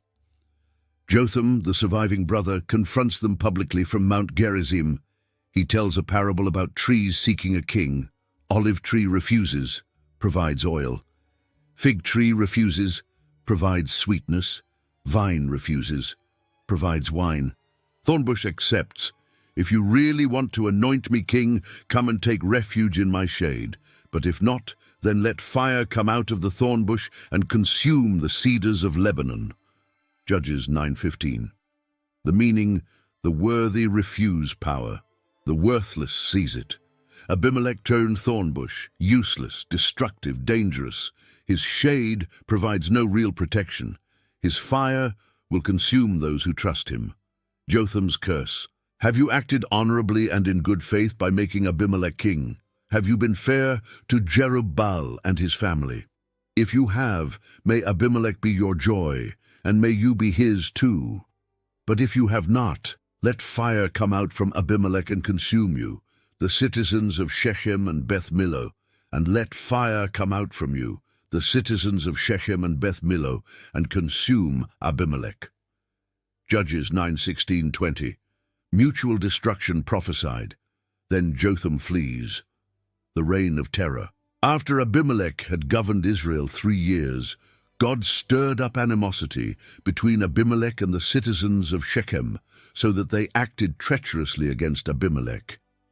Judges 9:22-23. God stirred up animosity. God actively works to destroy Abimelech's reign. Why? God did this in order that the crime against Jerubbaal's 70 sons, the shedding of their blood, might be avenged on their brother Abimelech and on the citizens of Shechem who had helped him murder his brothers. Judges 9:24. Divine justice, corporate guilt. Shechem funded and supported the massacre. They share guilt. Now they turn against Abimelech. Civil war erupts. The destruction. Abimelech attacks Shechem. All that day, Abimelech pressed his attack against the city until he had captured it and killed its people. Then he destroyed the city and scattered salt over it. Judges 9:45. Complete annihilation. Salting the ground, ancient curse making land infertile. Jotham's prophecy begins fulfilling, let fire come out from Abimelech and consume you. But Abimelech isn't finished. He attacks the Tower of Shechem. On hearing this, the citizens in the Tower of Shechem went into the stronghold of the temple of El-Berith. When Abimelech heard that they had assembled there, he and all his men went up Mount Zalmon. He took an axe and cut off some branches, which he lifted to his shoulders. He ordered the men with him, "Quick, do what you have seen me do." So all the men cut branches and followed Abimelech. They piled them against the stronghold and set it on fire with the people still inside. So all the people in the Tower of Shechem, about 1,000 men and women, also died. Judges 9:46-49. Burned alive. 1,000 people. Abimelech's brutality knows no limits. Abimelech's death. But divine justice isn't finished. Next, Abimelech went to Thebez and besieged it and captured it. Inside the city, however, was a strong tower to which all the men and women, all the people of the city had fled. They had locked themselves in and climbed up on the tower roof. Abimelech went to the tower and attacked it. But as he approached the entrance to the tower to set it on fire, a woman dropped an upper millstone on his head and cracked his skull. Judges 9:50-53. A woman. A millstone. Crushed skull. The mighty warrior king killed by woman, dropping household grinding stone. Humiliating, ignoble, pathetic. But Abimelech's pride won't allow dying by woman's hand. Hurriedly he called to his armor-bearer, "Draw your sword and kill me, so that they can't say, 'A woman killed him.' So his servant ran him through, and he died." Judges 9:54. Even in death, pride. He doesn't want history to say a woman killed him, so he has his armor-bearer finish him. But everyone knows the truth. A woman killed Abimelech. The conclusion. Thus God repaid the wickedness that Abimelech had done to his father by murdering his 70 brothers. God also made the people of Shechem pay for all their wickedness. The curse of Jotham son of Jerubbaal came on them. Judges 9:56-57. Jotham's prophecy fulfilled exactly. Let fire come out from Abimelech and consume you, and let fire come out from you and consume Abimelech. Mutual destruction, complete. What Abimelech teaches: 1. Ambition without character destroys. Abimelech wanted power but had no integrity. He murdered, manipulated, massacred, all for a throne, and died ignobly. 2. Violence begets violence. Abimelech killed 70 brothers. He died by violence, crushed skull, run through with sword. All who draw the sword will die by the sword. Matthew 26:52. 3. God judges corporate sin. Shechem funded Abimelech's murders. They shared his guilt. God destroyed them too. Enabling evil makes you guilty of evil. 4. Pride leads to humiliating falls. Abimelech, mighty warrior, killed by woman with millstone. Pride goes before destruction, a haughty spirit before a fall. Proverbs 16:18. 5. God's justice may be slow, but it's certain 3 years Abimelech ruled. Then God acted. Justice delayed isn't justice denied. God repays wickedness in his timing. The darkening pattern. Notice the degradation. Othniel, righteous, spirit-filled, complete victory, 40 years peace. Gideon, flawed but used by God, creates golden ephod, 40 years peace. Abimelech, murderous tyrant, no spirit empowerment, 3 years chaos, mutual destruction. The judges are getting worse, the cycles shorter, the peace less stable. Israel is descending, and the worst is yet to come. After Abimelech's disaster, Israel continues the cycle. Again, the Israelites did evil in the eyes of the Lord. They served the Baals and the Ashtoreths and the gods of Aram, the gods of Sidon, the gods of Moab, the gods of the Ammonites and the gods of the Philistines. And because the Israelites forsook the Lord and no longer served him, he became angry with them. Judges 10:6-7. Not just one foreign god, 7 nations' gods. Complete apostasy. God's response. He sold them into the hands of the Philistines and the Ammonites, who that year shattered and crushed them. Judges 10:7-8. 18 years of oppression. Israel cries out, but this time God responds differently. But the Lord replied, when the Egyptians, the Amorites, the Ammonites, the Philistines, the Sidonians, the Amalekites, and the Maonites oppressed you, and you cried to me for help, did I not save you from their hands? But you have forsaken me and served other gods, so I will no longer save you. Go and cry out to the gods you have chosen. Let them save you when you are in trouble. Judges 10:11-14. I will no longer save you. God is done. Their repentance is insincere. Their crying is manipulation. They don't want God. They want deliverance, but Israel persists. But the Israelites said to the Lord, we have sinned.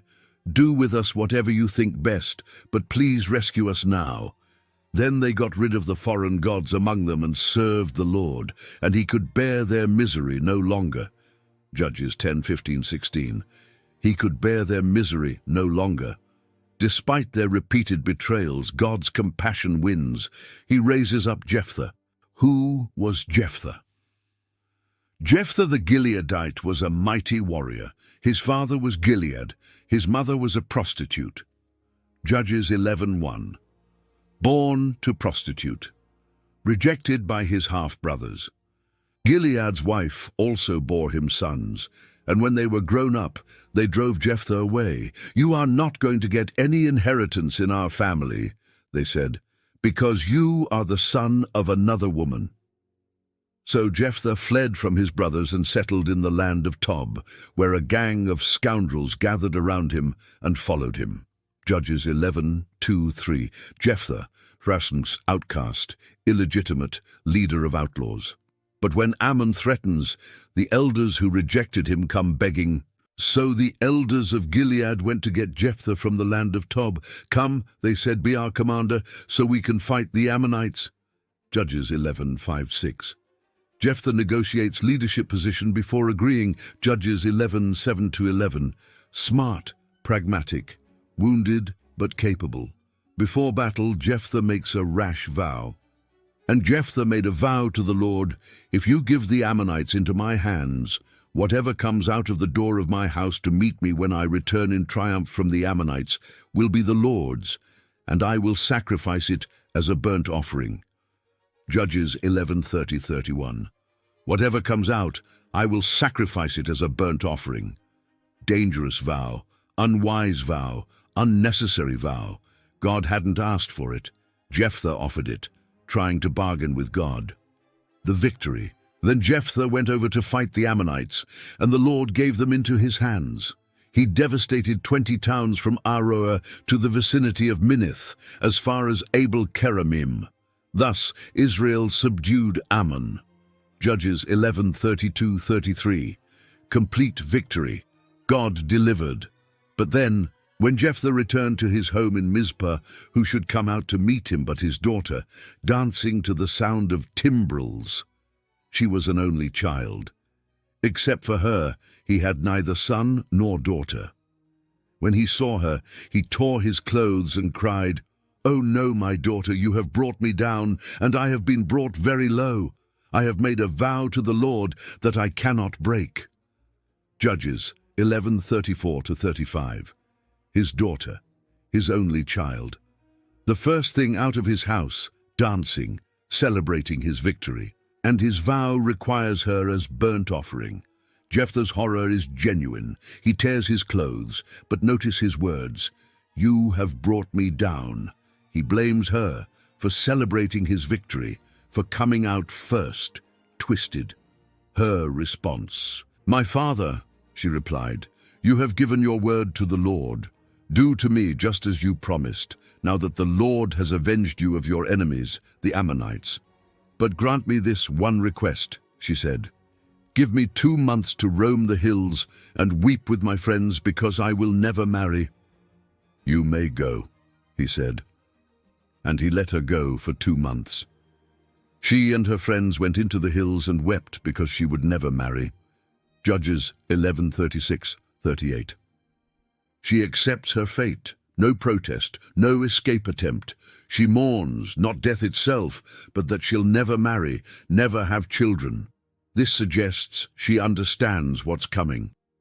After the 2 months, she returned to her father, and he did to her as he had vowed, and she was a virgin. Judges 11:39. He did to her as he had vowed. What did he do? The controversy. 2 interpretations. Interpretation 1. He sacrificed her as burnt offering. Arguments. The text says, burnt offering. Judges 11:31. He did to her as he had vowed. Judges 11:39. She mourned, never marrying, typical before death. Ancient pagan practice included child sacrifice. Text doesn't explicitly say she lived. Interpretation 2. He dedicated her to lifelong virginity, temple service. Arguments. Human sacrifice, forbidden in law. Lev 18:21, 20:25, Dout 12:31. Jephthah knew the law. His negotiations with Ammon show scriptural knowledge. She mourned, never marrying. Emphasis on barrenness, not death. She was a virgin. Seems odd detail if she died. Yearly commemoration, Judges 11:40, suggests ongoing memorial, not death anniversary. Temple service existed, like Hannah dedicating Samuel. The verdict. The text is deliberately ambiguous, but the weight of evidence suggests literal sacrifice. Why? Burnt offering is explicit. He did to her as he had vowed, with no qualification. The text never condemns him explicitly, but that doesn't mean God approved. This is Judges. showing Israel's moral collapse, not prescribing righteous behavior if he sacrificed her. Why doesn't God stop him? God stopped Abraham from sacrificing Isaac, Genesis 22. Why not stop Jephthah? Possible answers. Jephthah's vow was unauthorized, God didn't ask. This shows consequences of rash vows, cautionary tale. God lets people experience consequences of foolish choices. Judges shows Israel's degradation. Not every judge is righteous. The law provided ways to redeem vows, Leviticus 27. Jephthah ignored them. What Jephthah's vow teaches. 1. Don't make rash vows. It is a trap to dedicate something rashly and only later to consider one's vows. Proverbs 20:25. Jephthah's vow was unnecessary, unwise and costly. 2. You can't bargain with God. God doesn't need our vows to act. He acts according to his will and his mercy. Jephthah tried to manipulate God. It backfired tragically. 3. Zeal without wisdom destroys. Jephthah was zealous, wanted to honor his vow, but wisdom would have used the law's provisions to redeem the vow. Zeal without knowledge is dangerous. 4. The judges are degrading. Compare. Othniel, righteous, wise, spirit-filled. Gideon, flawed but effective. Jephthah, tragic, destructive, potentially murderous. The pattern, decline. 5. We need a better mediator. Jephthah shows even God-empowered leaders make devastating mistakes. We need a mediator who never fails, never makes rash vows, never sacrifices the innocent for selfish bargains. That mediator is Jesus, who sacrifices himself, not others. Jephthah's daughter, if sacrificed, points forward to the horror of human sacrifice and the beauty that God provides the sacrifice himself in Christ. Never again must children die for parents' foolish vows. Christ died once for all. After Jephthah, Israel returns to evil. Again the Israelites did evil in the eyes of the Lord. So the Lord delivered them into the hands of the Philistines for 40 years. Judges 13:1. 40 years, longest oppression yet. But notice, this time Israel doesn't cry out. They've grown comfortable under Philistine domination. They don't even want deliverance anymore, so God acts without being asked. The announcement. An angel appears to Manoah's wife, who is barren. A certain man of Zorah named Manoah, from the clan of the Danites, had a wife who was childless, unable to conceive. The angel of the Lord appeared to her and said, "You are barren and childless, but you are going to become pregnant and give birth to a son. Now see to it that you drink no wine or other fermented drink, and that you do not eat anything unclean. You will become pregnant and have a son, whose head is never to be touched by a razor, because the boy is to be a Nazirite, dedicated to God from the womb. He will take the lead in delivering Israel from the hands of the Philistines." Judges 13:2-5. A Nazirite from birth. What's a Nazirite? Numbers 6 explains, Nazirite vow, and special consecration to God requiring no wine or strong drink, complete separation from intoxication, no cutting hair, visible sign of dedication, no contact with dead bodies, ritual purity maintained, usually temporary, 30 days, a year. But Samson, lifelong from birth. This is extraordinary. Samson is set apart for God's purposes before he's even conceived. The confirmation. Manoah's wife tells her husband. He prays, "Then Manoah prayed to the Lord, 'Pardon your servant, Lord. I beg you to let the man of God you sent to us come again to teach us how to bring up the boy who is to be born.'" Judges 13:8. Godly response, humble, seeking instruction. The angel returns. Manoah asks his name. Manoah asked the angel of the Lord, "What is your name, so that we may honor you when your word comes true?" He replied, "Why do you ask my name? It is beyond understanding." Judges 13:17-18. Beyond understanding, literally wonderful or incomprehensible. This isn't just an angel. This is divine messenger with divine name. The sacrifice. Manoah offers sacrifice. The angel does something stunning. As the flame blazed up from the altar toward heaven, the angel of the Lord ascended in the flame. Seeing this, Manoah and his wife fell with their faces to the ground. Judges 13:20. The angel ascends in the flame. This is the angel of the Lord, pre-incarnate Christ appearing in Old Testament. Manoah realizes, when the angel of the Lord did not show himself again to Manoah and his wife, Manoah realized that it was the angel of the Lord. "We are doomed to die," he said to his wife. "We have seen God." Judges 13:21-22. Seeing God, death. Exodus 33:20. But his wife responds with wisdom. But his wife answered, "If the Lord had meant to kill us, he would not have accepted a burnt offering and grain offering from our hands, nor shown us all these things or now told us this." Judges 13:23. Logic: God wouldn't accept their offering, then kill them. She's right. The birth. The woman gave birth to a boy and named him Samson. He grew, and the Lord blessed him, and the Spirit of the Lord began to stir him while he was in Mahane Dan, between Zorah and Eshtaol. Judges 13:24-25. Samson born, blessed, spirit stirred, set apart from birth for deliverance. This should be the greatest judge story. Spirit empowered from youth, divinely called before conception, parents instructed by angel, Nazirite consecration for life, everything perfectly positioned for righteous, powerful, complete deliverance. But Samson becomes the most tragic judge of all, because calling doesn't guarantee obedience, gifting doesn't produce character, power without self-control destroys. And Samson, strongest man physically, is weakest man morally. His story is heartbreaking. Samson's life is a tragic pattern. Supernatural strength plus moral weakness. The Spirit empowers him for supernatural feats, but lust drives his decisions. The Timnite woman. Samson went down to Timnah and saw there a young Philistine woman. When he returned, he said to his father and mother, "I have seen a Philistine woman in Timnah. Now get her for me as my wife." Judges 14:1-2. Philistine woman. Israel was forbidden to marry Canaanites, Philistines. Deuteronomy 7:3. His parents object. His father and mother replied, "Isn't there an acceptable woman among your relatives or among all our people? Must you go to the uncircumcised Philistines to get a wife?" But Samson said to his father, "Get her for me. She's the right one for me."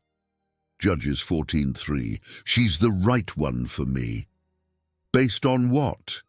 Physical attraction, pure lust, no wisdom, no obedience.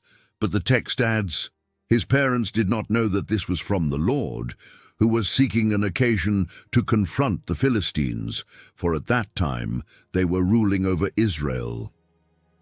Judges 14:4. God uses even Samson's sinful choices to accomplish his purposes. This doesn't justify Samson's sin, but it shows God's sovereignty. The lion.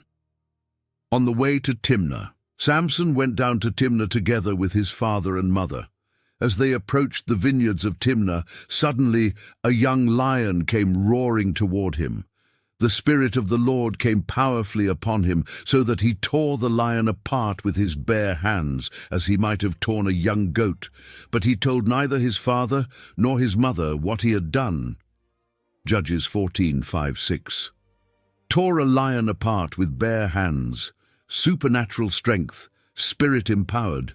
But notice, in the vineyards of Timnah, Nazirite vow prohibited grapes, wine. Samson is walking through vineyards to marry a Philistine, already compromising his vow.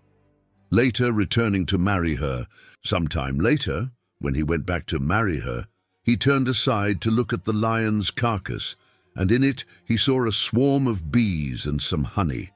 He scooped out the honey with his hands and ate as he went along. When he rejoined his parents, he gave them some, and they too ate it. But he did not tell them that he had taken the honey from the lion's carcass. Judges 14:8-9. Touching dead body, violating Nazirite vow, dead lion carcass, unclean. Samson doesn't care.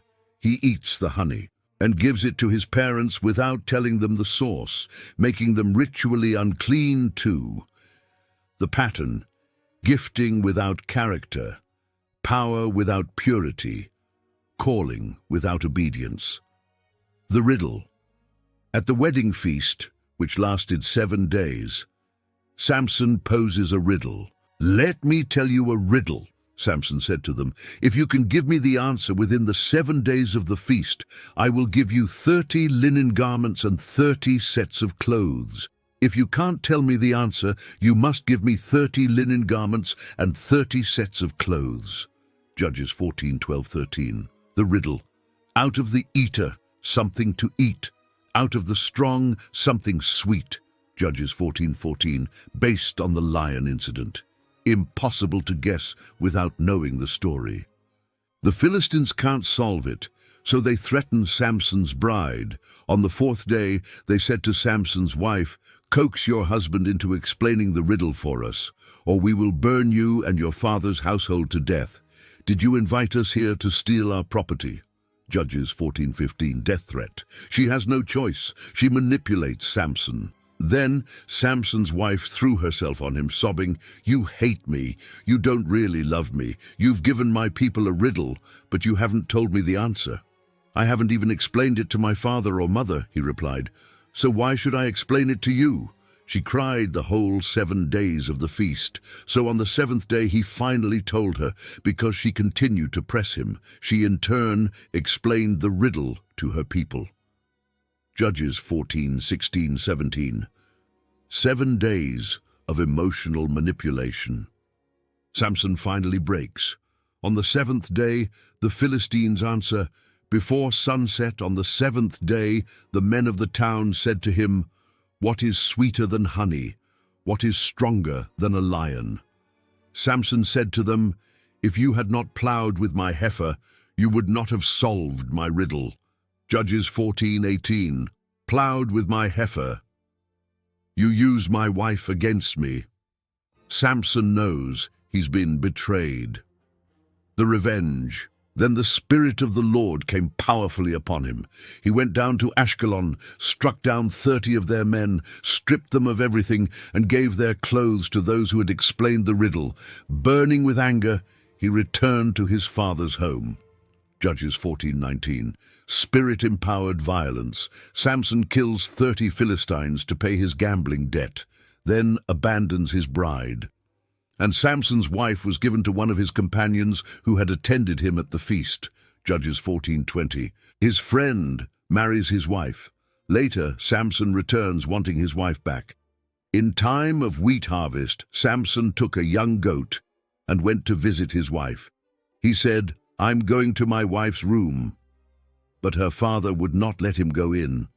"I was so sure you hated her," he said, "that I gave her to your companion. Isn't her younger sister more attractive? Take her instead." Judges 15:1-2. His wife's been given to another man. Samson's response. Samson said to them, "This time I have a right to get even with the Philistines. I will really harm them." So he went out and caught 300 foxes and tied them tail to tail in pairs. He then fastened a torch to every pair of tails, lit the torches, and let the foxes loose in the standing grain of the Philistines. He burned up the shocks and standing grain together with the vineyards and olive groves. Judges 15:3-5. 300 foxes, tied in pairs, torches on tails, set loose in grain fields, creative, destructive, devastating, all Philistine crops destroyed. The Philistines retaliate by burning Samson's wife and father-in-law alive. Judges 15:6. Samson's response, more violence. He attacked them viciously and slaughtered many of them. Judges 15:8. Cycle of revenge, escalating violence. All started because Samson lusted after a Philistine woman. What this teaches. 1. Gifting doesn't equal godliness. Samson had supernatural strength, but terrible character. The Spirit empowered him for physical feats, not moral purity. 2. Lust leads to destruction. Samson's desires drove every decision and destroyed everything he touched. Each person is tempted when they are dragged away by their own evil desire and enticed. Then, after desire has conceived, it gives birth to sin, and sin, when it is full-grown, gives birth to death. James 1:14-15. 3. Compromise accelerates. Samson started in vineyards, minor compromise, then touched dead body, major violation, then married Philistine, direct disobedience. Sin doesn't stay small, it grows. 4. Using God's gifts for selfish purposes is tragic. The Spirit empowered Samson to deliver Israel. Instead, he used that power for personal revenge. What a waste. Samson's riddle and revenge show. The strongest man alive was the weakest man morally, and it only gets worse from here. After cycles of revenge, Samson's lust leads to his ultimate downfall. Some time later, he fell in love with a woman in the valley of Sorek, whose name was Delilah. Judges 16:4. Delilah, the name everyone knows, the woman who destroyed Samson. But notice, Samson fell in love. Not married, not covenant, just passion. The Philistine rulers approached Delilah. The rulers of the Philistines went to her and said, "See if you can lure him into showing you the secret of his great strength and how we can overpower him so we may tie him up and subdue him. Each one of us will give you 1,100 shekels of silver." Judges 16:5. 1,100 shekels from each of the 5 Philistine rulers. Ducked 5,500 shekels total. Massive bribe. Life-changing wealth. Delilah agrees immediately. The manipulation. Delilah's strategy. Constant nagging. She asks repeatedly for Samson's strength secret. Round 1. So Delilah said to Samson, "Tell me the secret of your great strength and how you can be tied up and subdued." Samson answered her, "If anyone ties me with 7 fresh bowstrings that have not been dried, I'll become as weak as any other man." Judges 16:6-7. Lie. The Philistines hide. Tie him with 7 fresh bowstrings, she shouts. "Samson, the Philistines are upon you." But he snapped the bowstrings as easily as a piece of string snaps when it comes close to a flame. Judges 16:9. Round 2. Then Delilah said to Samson, "You have made a fool of me. You lied to me. Come now, tell me how you can be tied." He said, "If anyone ties me securely with new ropes that have never been used, I'll become as weak as any other man." Judges 16:10-11. Another lie. They tie him with new ropes. But he snapped the ropes off his arms as if they were threads. Judges 16:12. Round 3. Delilah then said to Samson, "All this time you have been making a fool of me and lying to me. Tell me how you can be tied." He replied, "If you weave the 7 braids of my head into the fabric on the loom and tighten it with the pin, I'll become as weak as any other man." Judges 16:13. Getting closer to the truth. Mentions his hair. Still lying. She weaves his hair into loom while he sleeps. Again she called to him, "Samson, the Philistines are upon you." He awoke from his sleep and pulled up the pin and the loom with the fabric. Judges 16:14. The breaking point. Then she said to him, "How can you say, 'I love you,' when you won't confide in me? This is the 3rd time you have made a fool of me and haven't told me the secret of your great strength." With such nagging, she prodded him day after day until he was sick to death of it. Judges 16:15-16. Sick to death of it. Constant emotional manipulation, relentless pressure. And Samson, strongest man alive, can't resist nagging. So he told her everything. "No razor has ever been used on my head," he said.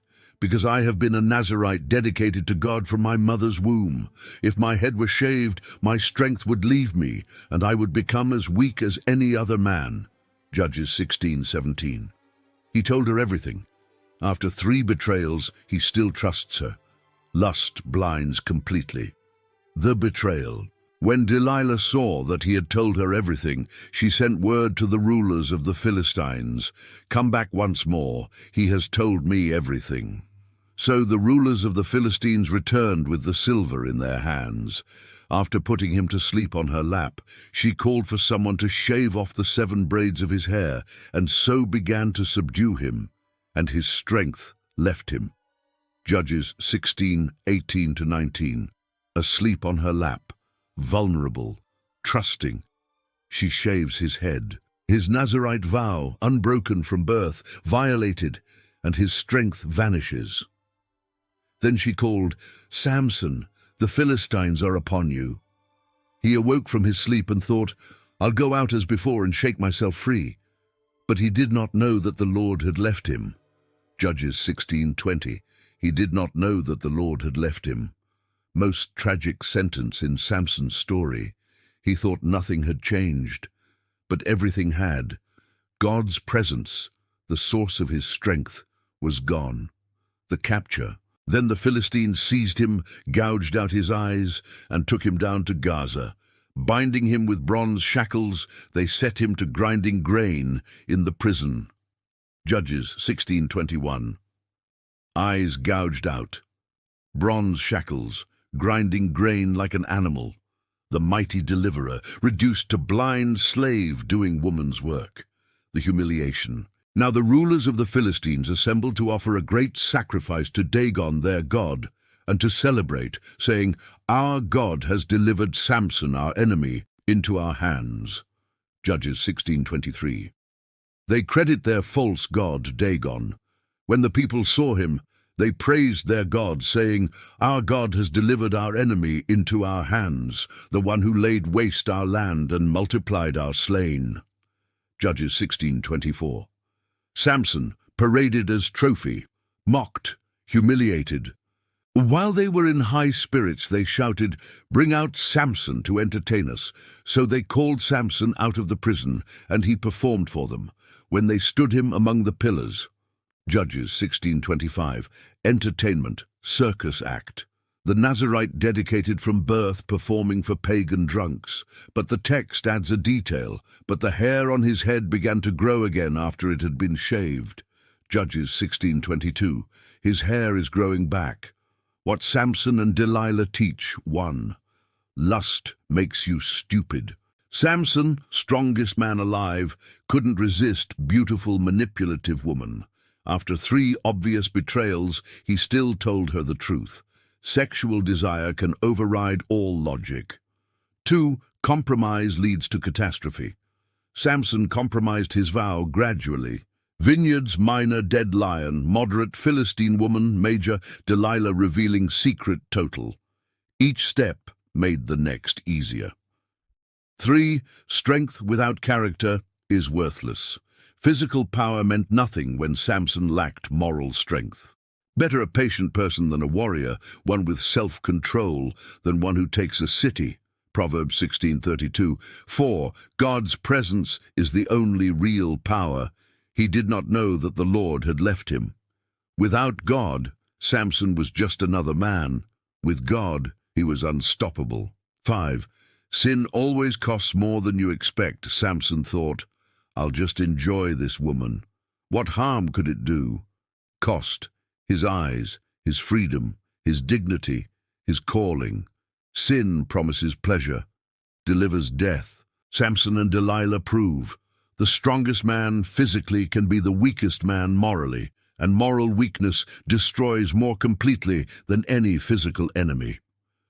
Samson, blind, enslaved, humiliated, stands in Dagon's temple entertaining drunk Philistines. But his hair has grown back, and one prayer changes everything.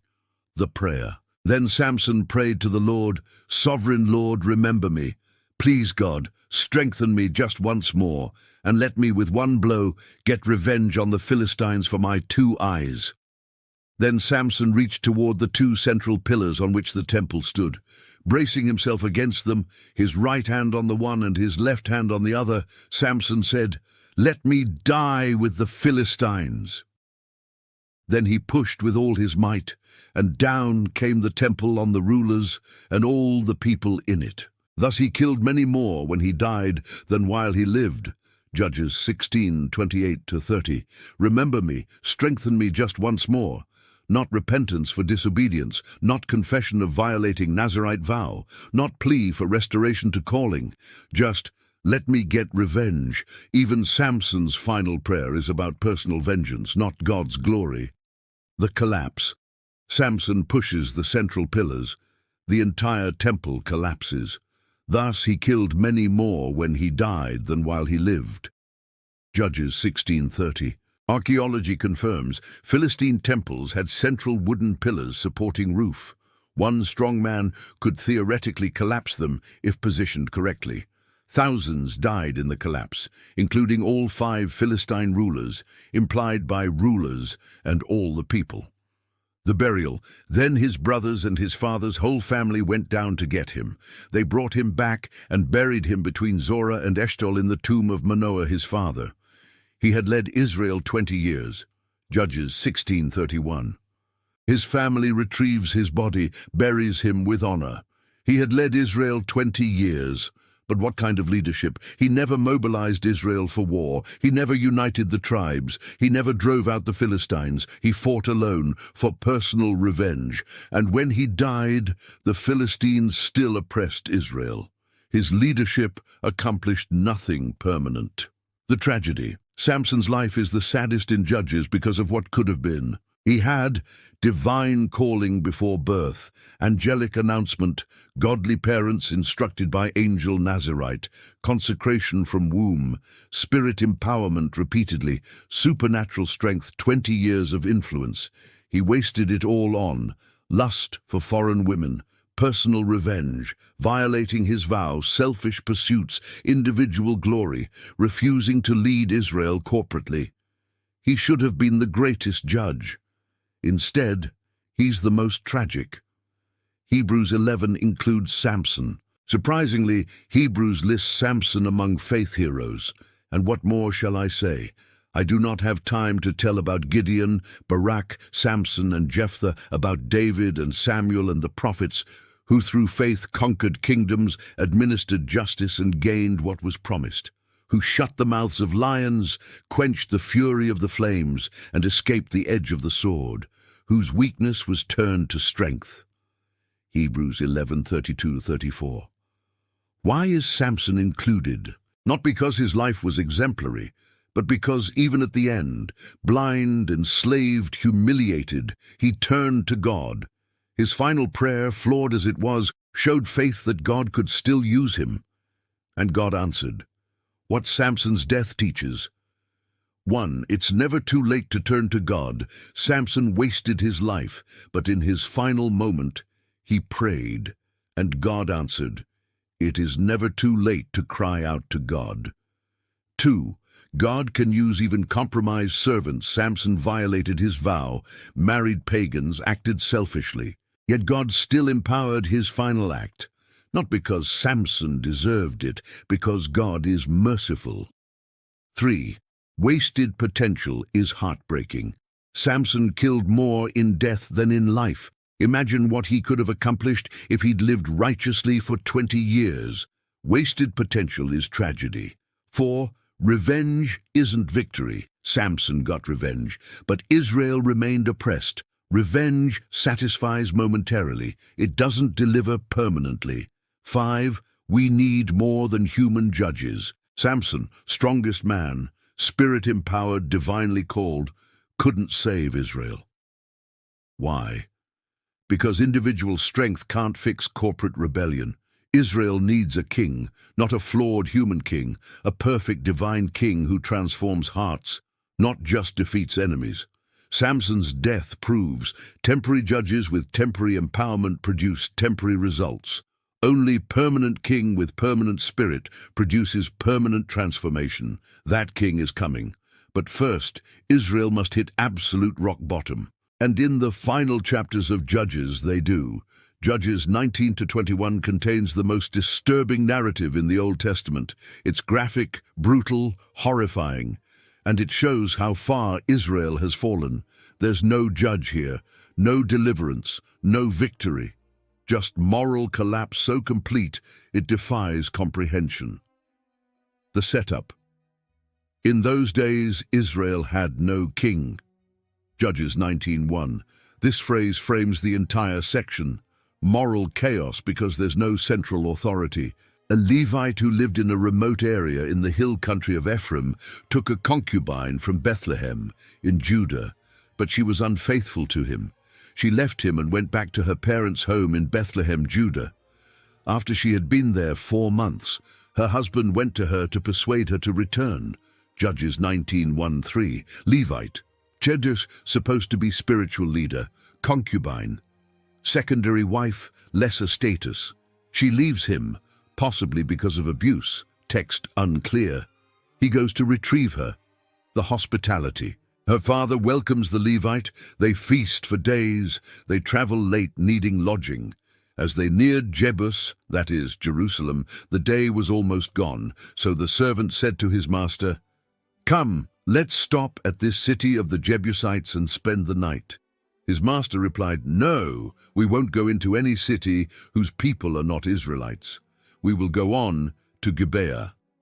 Judges 19:11-12. The Levite refuses to stay in Jebus, pagan Jerusalem, because it's not Israelite. He wants to stay among God's people, thinking he'll be safer. Fatal error. The arrival in Gibeah, Benjamite city. When they went and sat in the city square, no one took them in for the night. Judges 19:15, Israelite town. But no one offers hospitality. Hospitality was sacred in ancient Near East. Refusing it was shameful. The attack.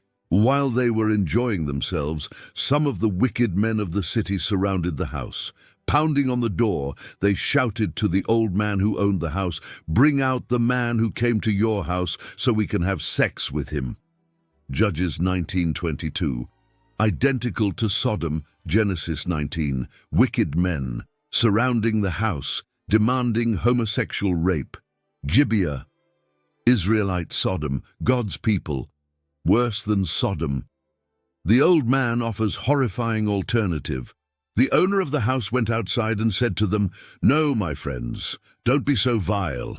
Since this man is my guest, don't do this outrageous thing. Look, here is my virgin daughter and his concubine. I will bring them out to you now, and you can use them and do to them whatever you wish. But as for this man, don't do such an outrageous thing."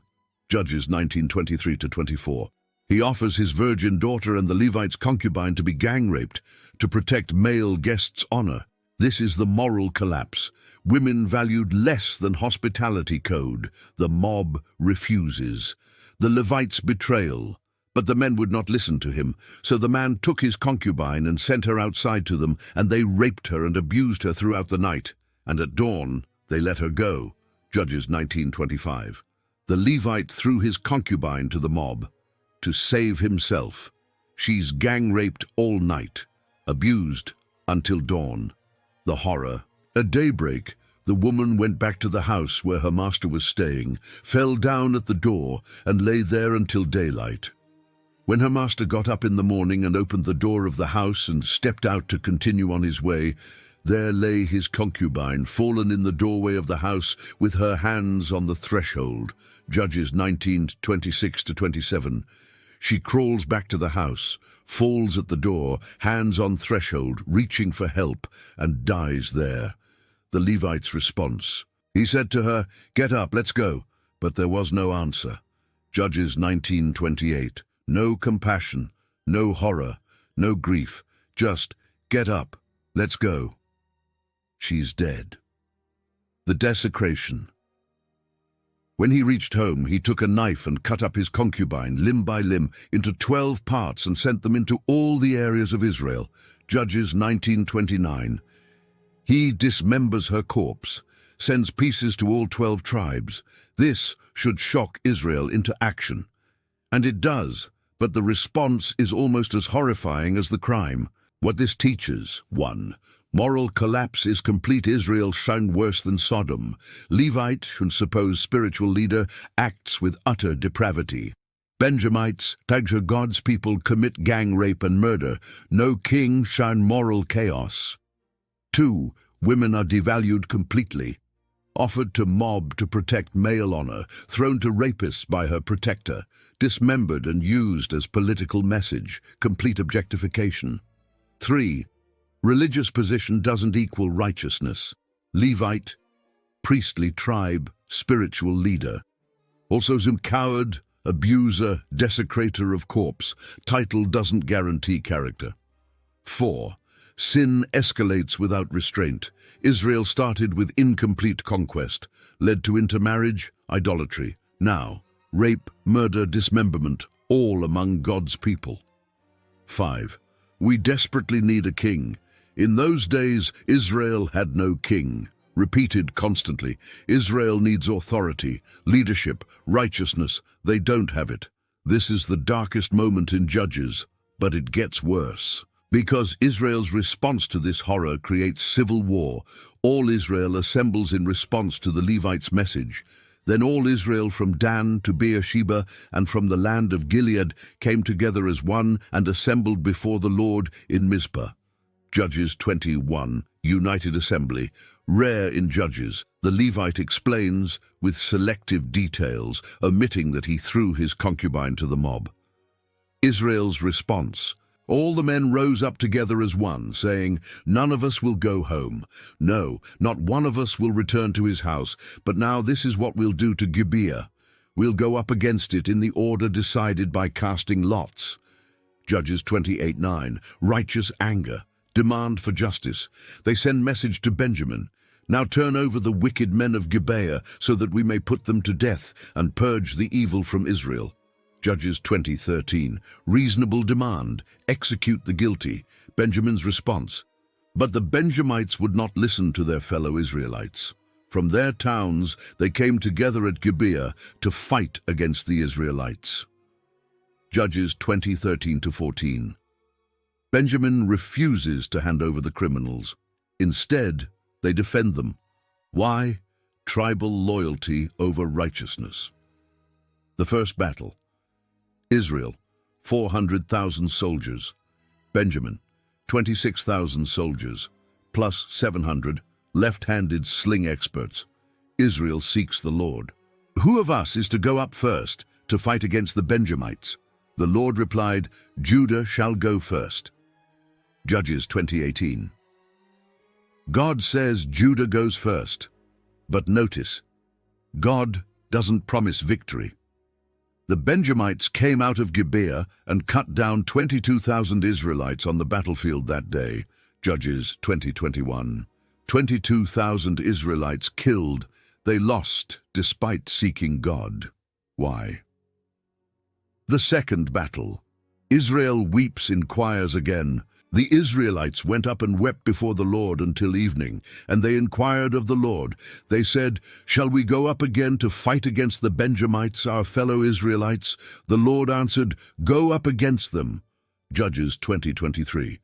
God says, "Go." Result: this time the Benjamites came out from Gibeah to oppose them and cut down another 18,000 Israelites. Judges 20:25. 18,000 more killed. 40,000 total casualties. Israel is losing badly. The third battle. Then all the Israelites, the whole army, went up to Bethel, and there they sat weeping before the Lord. They fasted that day until evening and presented burnt offerings and fellowship offerings to the Lord. And the Israelites inquired of the Lord.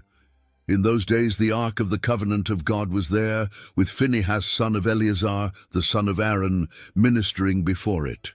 They asked, "Shall we go up again to fight against the Benjamites, our fellow Israelites, or not?" The Lord responded, "Go, for tomorrow I will give them into your hands." Judges 20:26-28. This time fasting, sacrifices, genuine seeking. And this time promise of victory. Israel sets ambush like Joshua at Ai. The Lord defeated Benjamin before Israel, and on that day the Israelites struck down 25 of 100 Benjamites, all armed with swords. Judges 20:35. Complete rout. The Benjamites saw that they were beaten. Judges 20:36. The slaughter. Israel pursues fleeing Benjamites. The Israelites turned back against the Benjamites and put them to the sword, including the animals and everything else they found. All the towns they came across they set on fire. Judges 20:48. Total war, complete destruction. Only 600 Benjamite men escaped to Rock of Rimmon. The rest, men, women, children, animals, killed. Benjamin nearly extinct. The regret. The Israelites grieved for the tribe of Benjamin, their fellow Israelites. Today, one tribe is cut off from Israel, they said. Judges 21:6. Now they regret the slaughter. But there's a problem. The men of Israel had taken an oath at Mizpah. Not one of us will give his daughter in marriage to a Benjamite. Judges 21:1.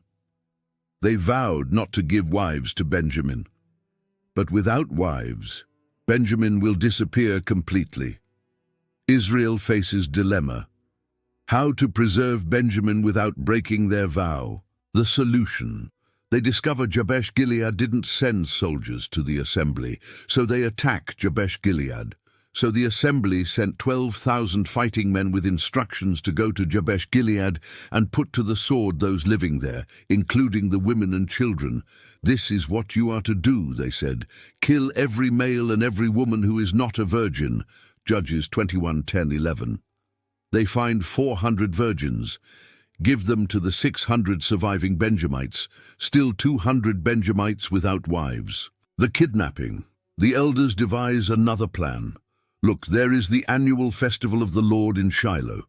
So they instructed the Benjamites, saying, Go and hide in the vineyards and watch.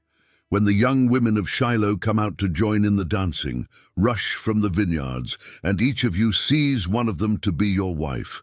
Then return to the land of Benjamin. Judges 21:19-21. Kidnap girls during worship festival. The Benjamites do it. While the young women were dancing, each man caught one and carried her off to be his wife. Judges 21:23. The conclusion. In those days Israel had no king. Everyone did as they saw fit. Judges 21:25. Summary of the entire book. No king. Moral chaos. What civil war teaches. 1. Even righteous causes can be pursued unrighteously. Israel was right to demand justice. But their methods, near genocide, attacking Jabesh Gilead, sanctioning kidnapping, were wicked. 2. Tribal loyalty can override righteousness. Benjamin defended rapists and murderers because they were their tribe. Loyalty to people over loyalty to God destroys. 3. Rash vows create impossible situations. Israel vowed not to give wives to Benjamin, then regretted it. Rash vows produce stupid solutions. 4.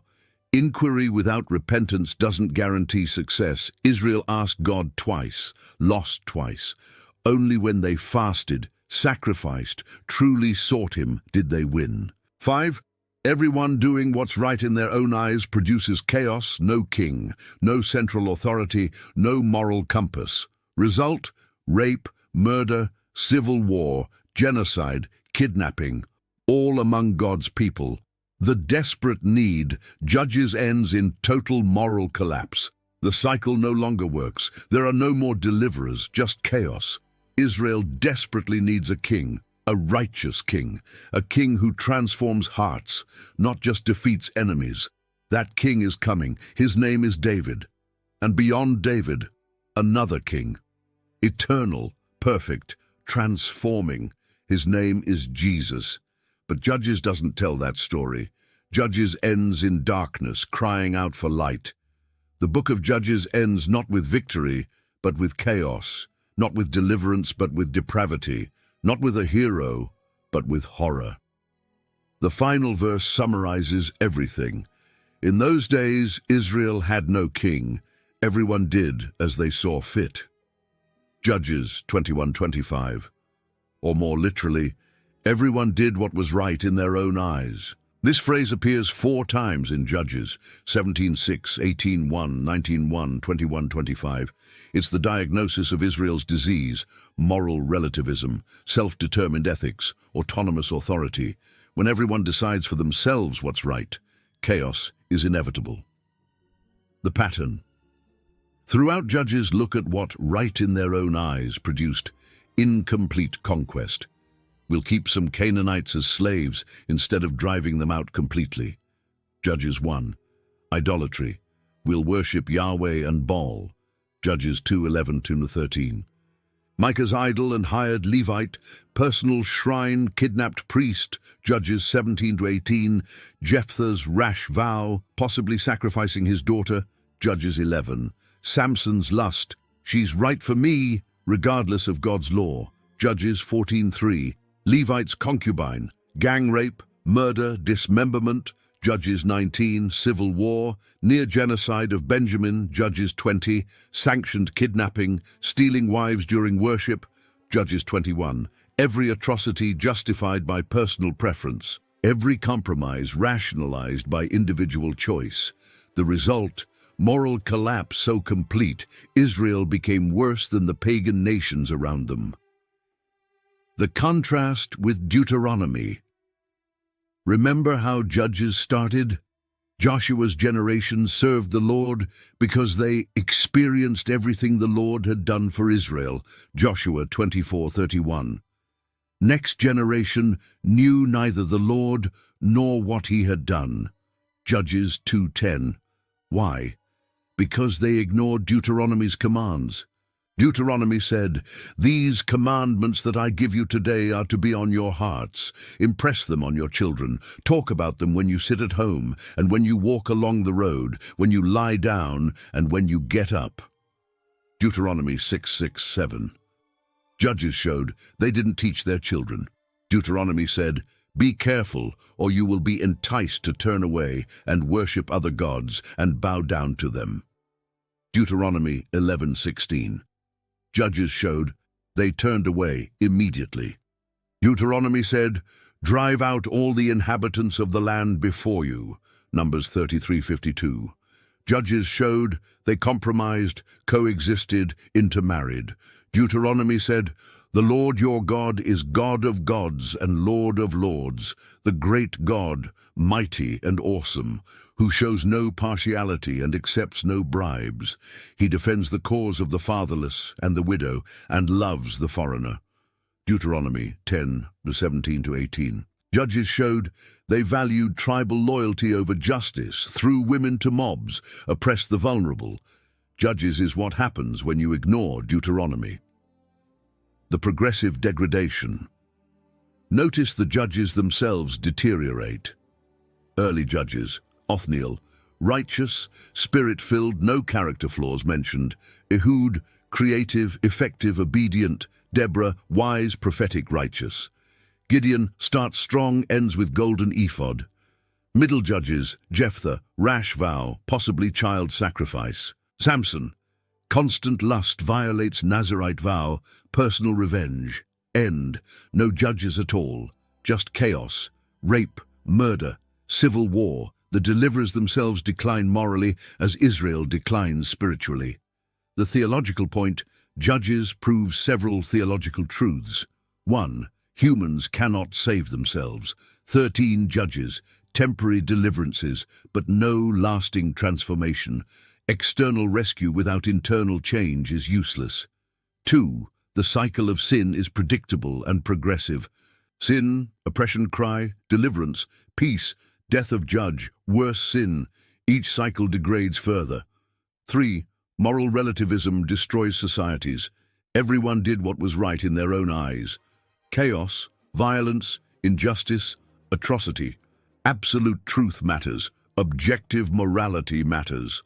4. We need a king, not just any king, a righteous king. Someone who doesn't just defeat enemies, but transforms hearts. Someone who doesn't die, leaving the people to collapse again. An eternal king. 5. Grace is astounding. Despite Israel's repeated betrayals, God kept delivering them, again and again and again, even when they didn't deserve it, even when they immediately returned to sin. God's patience is extraordinary. Why Judges matters today.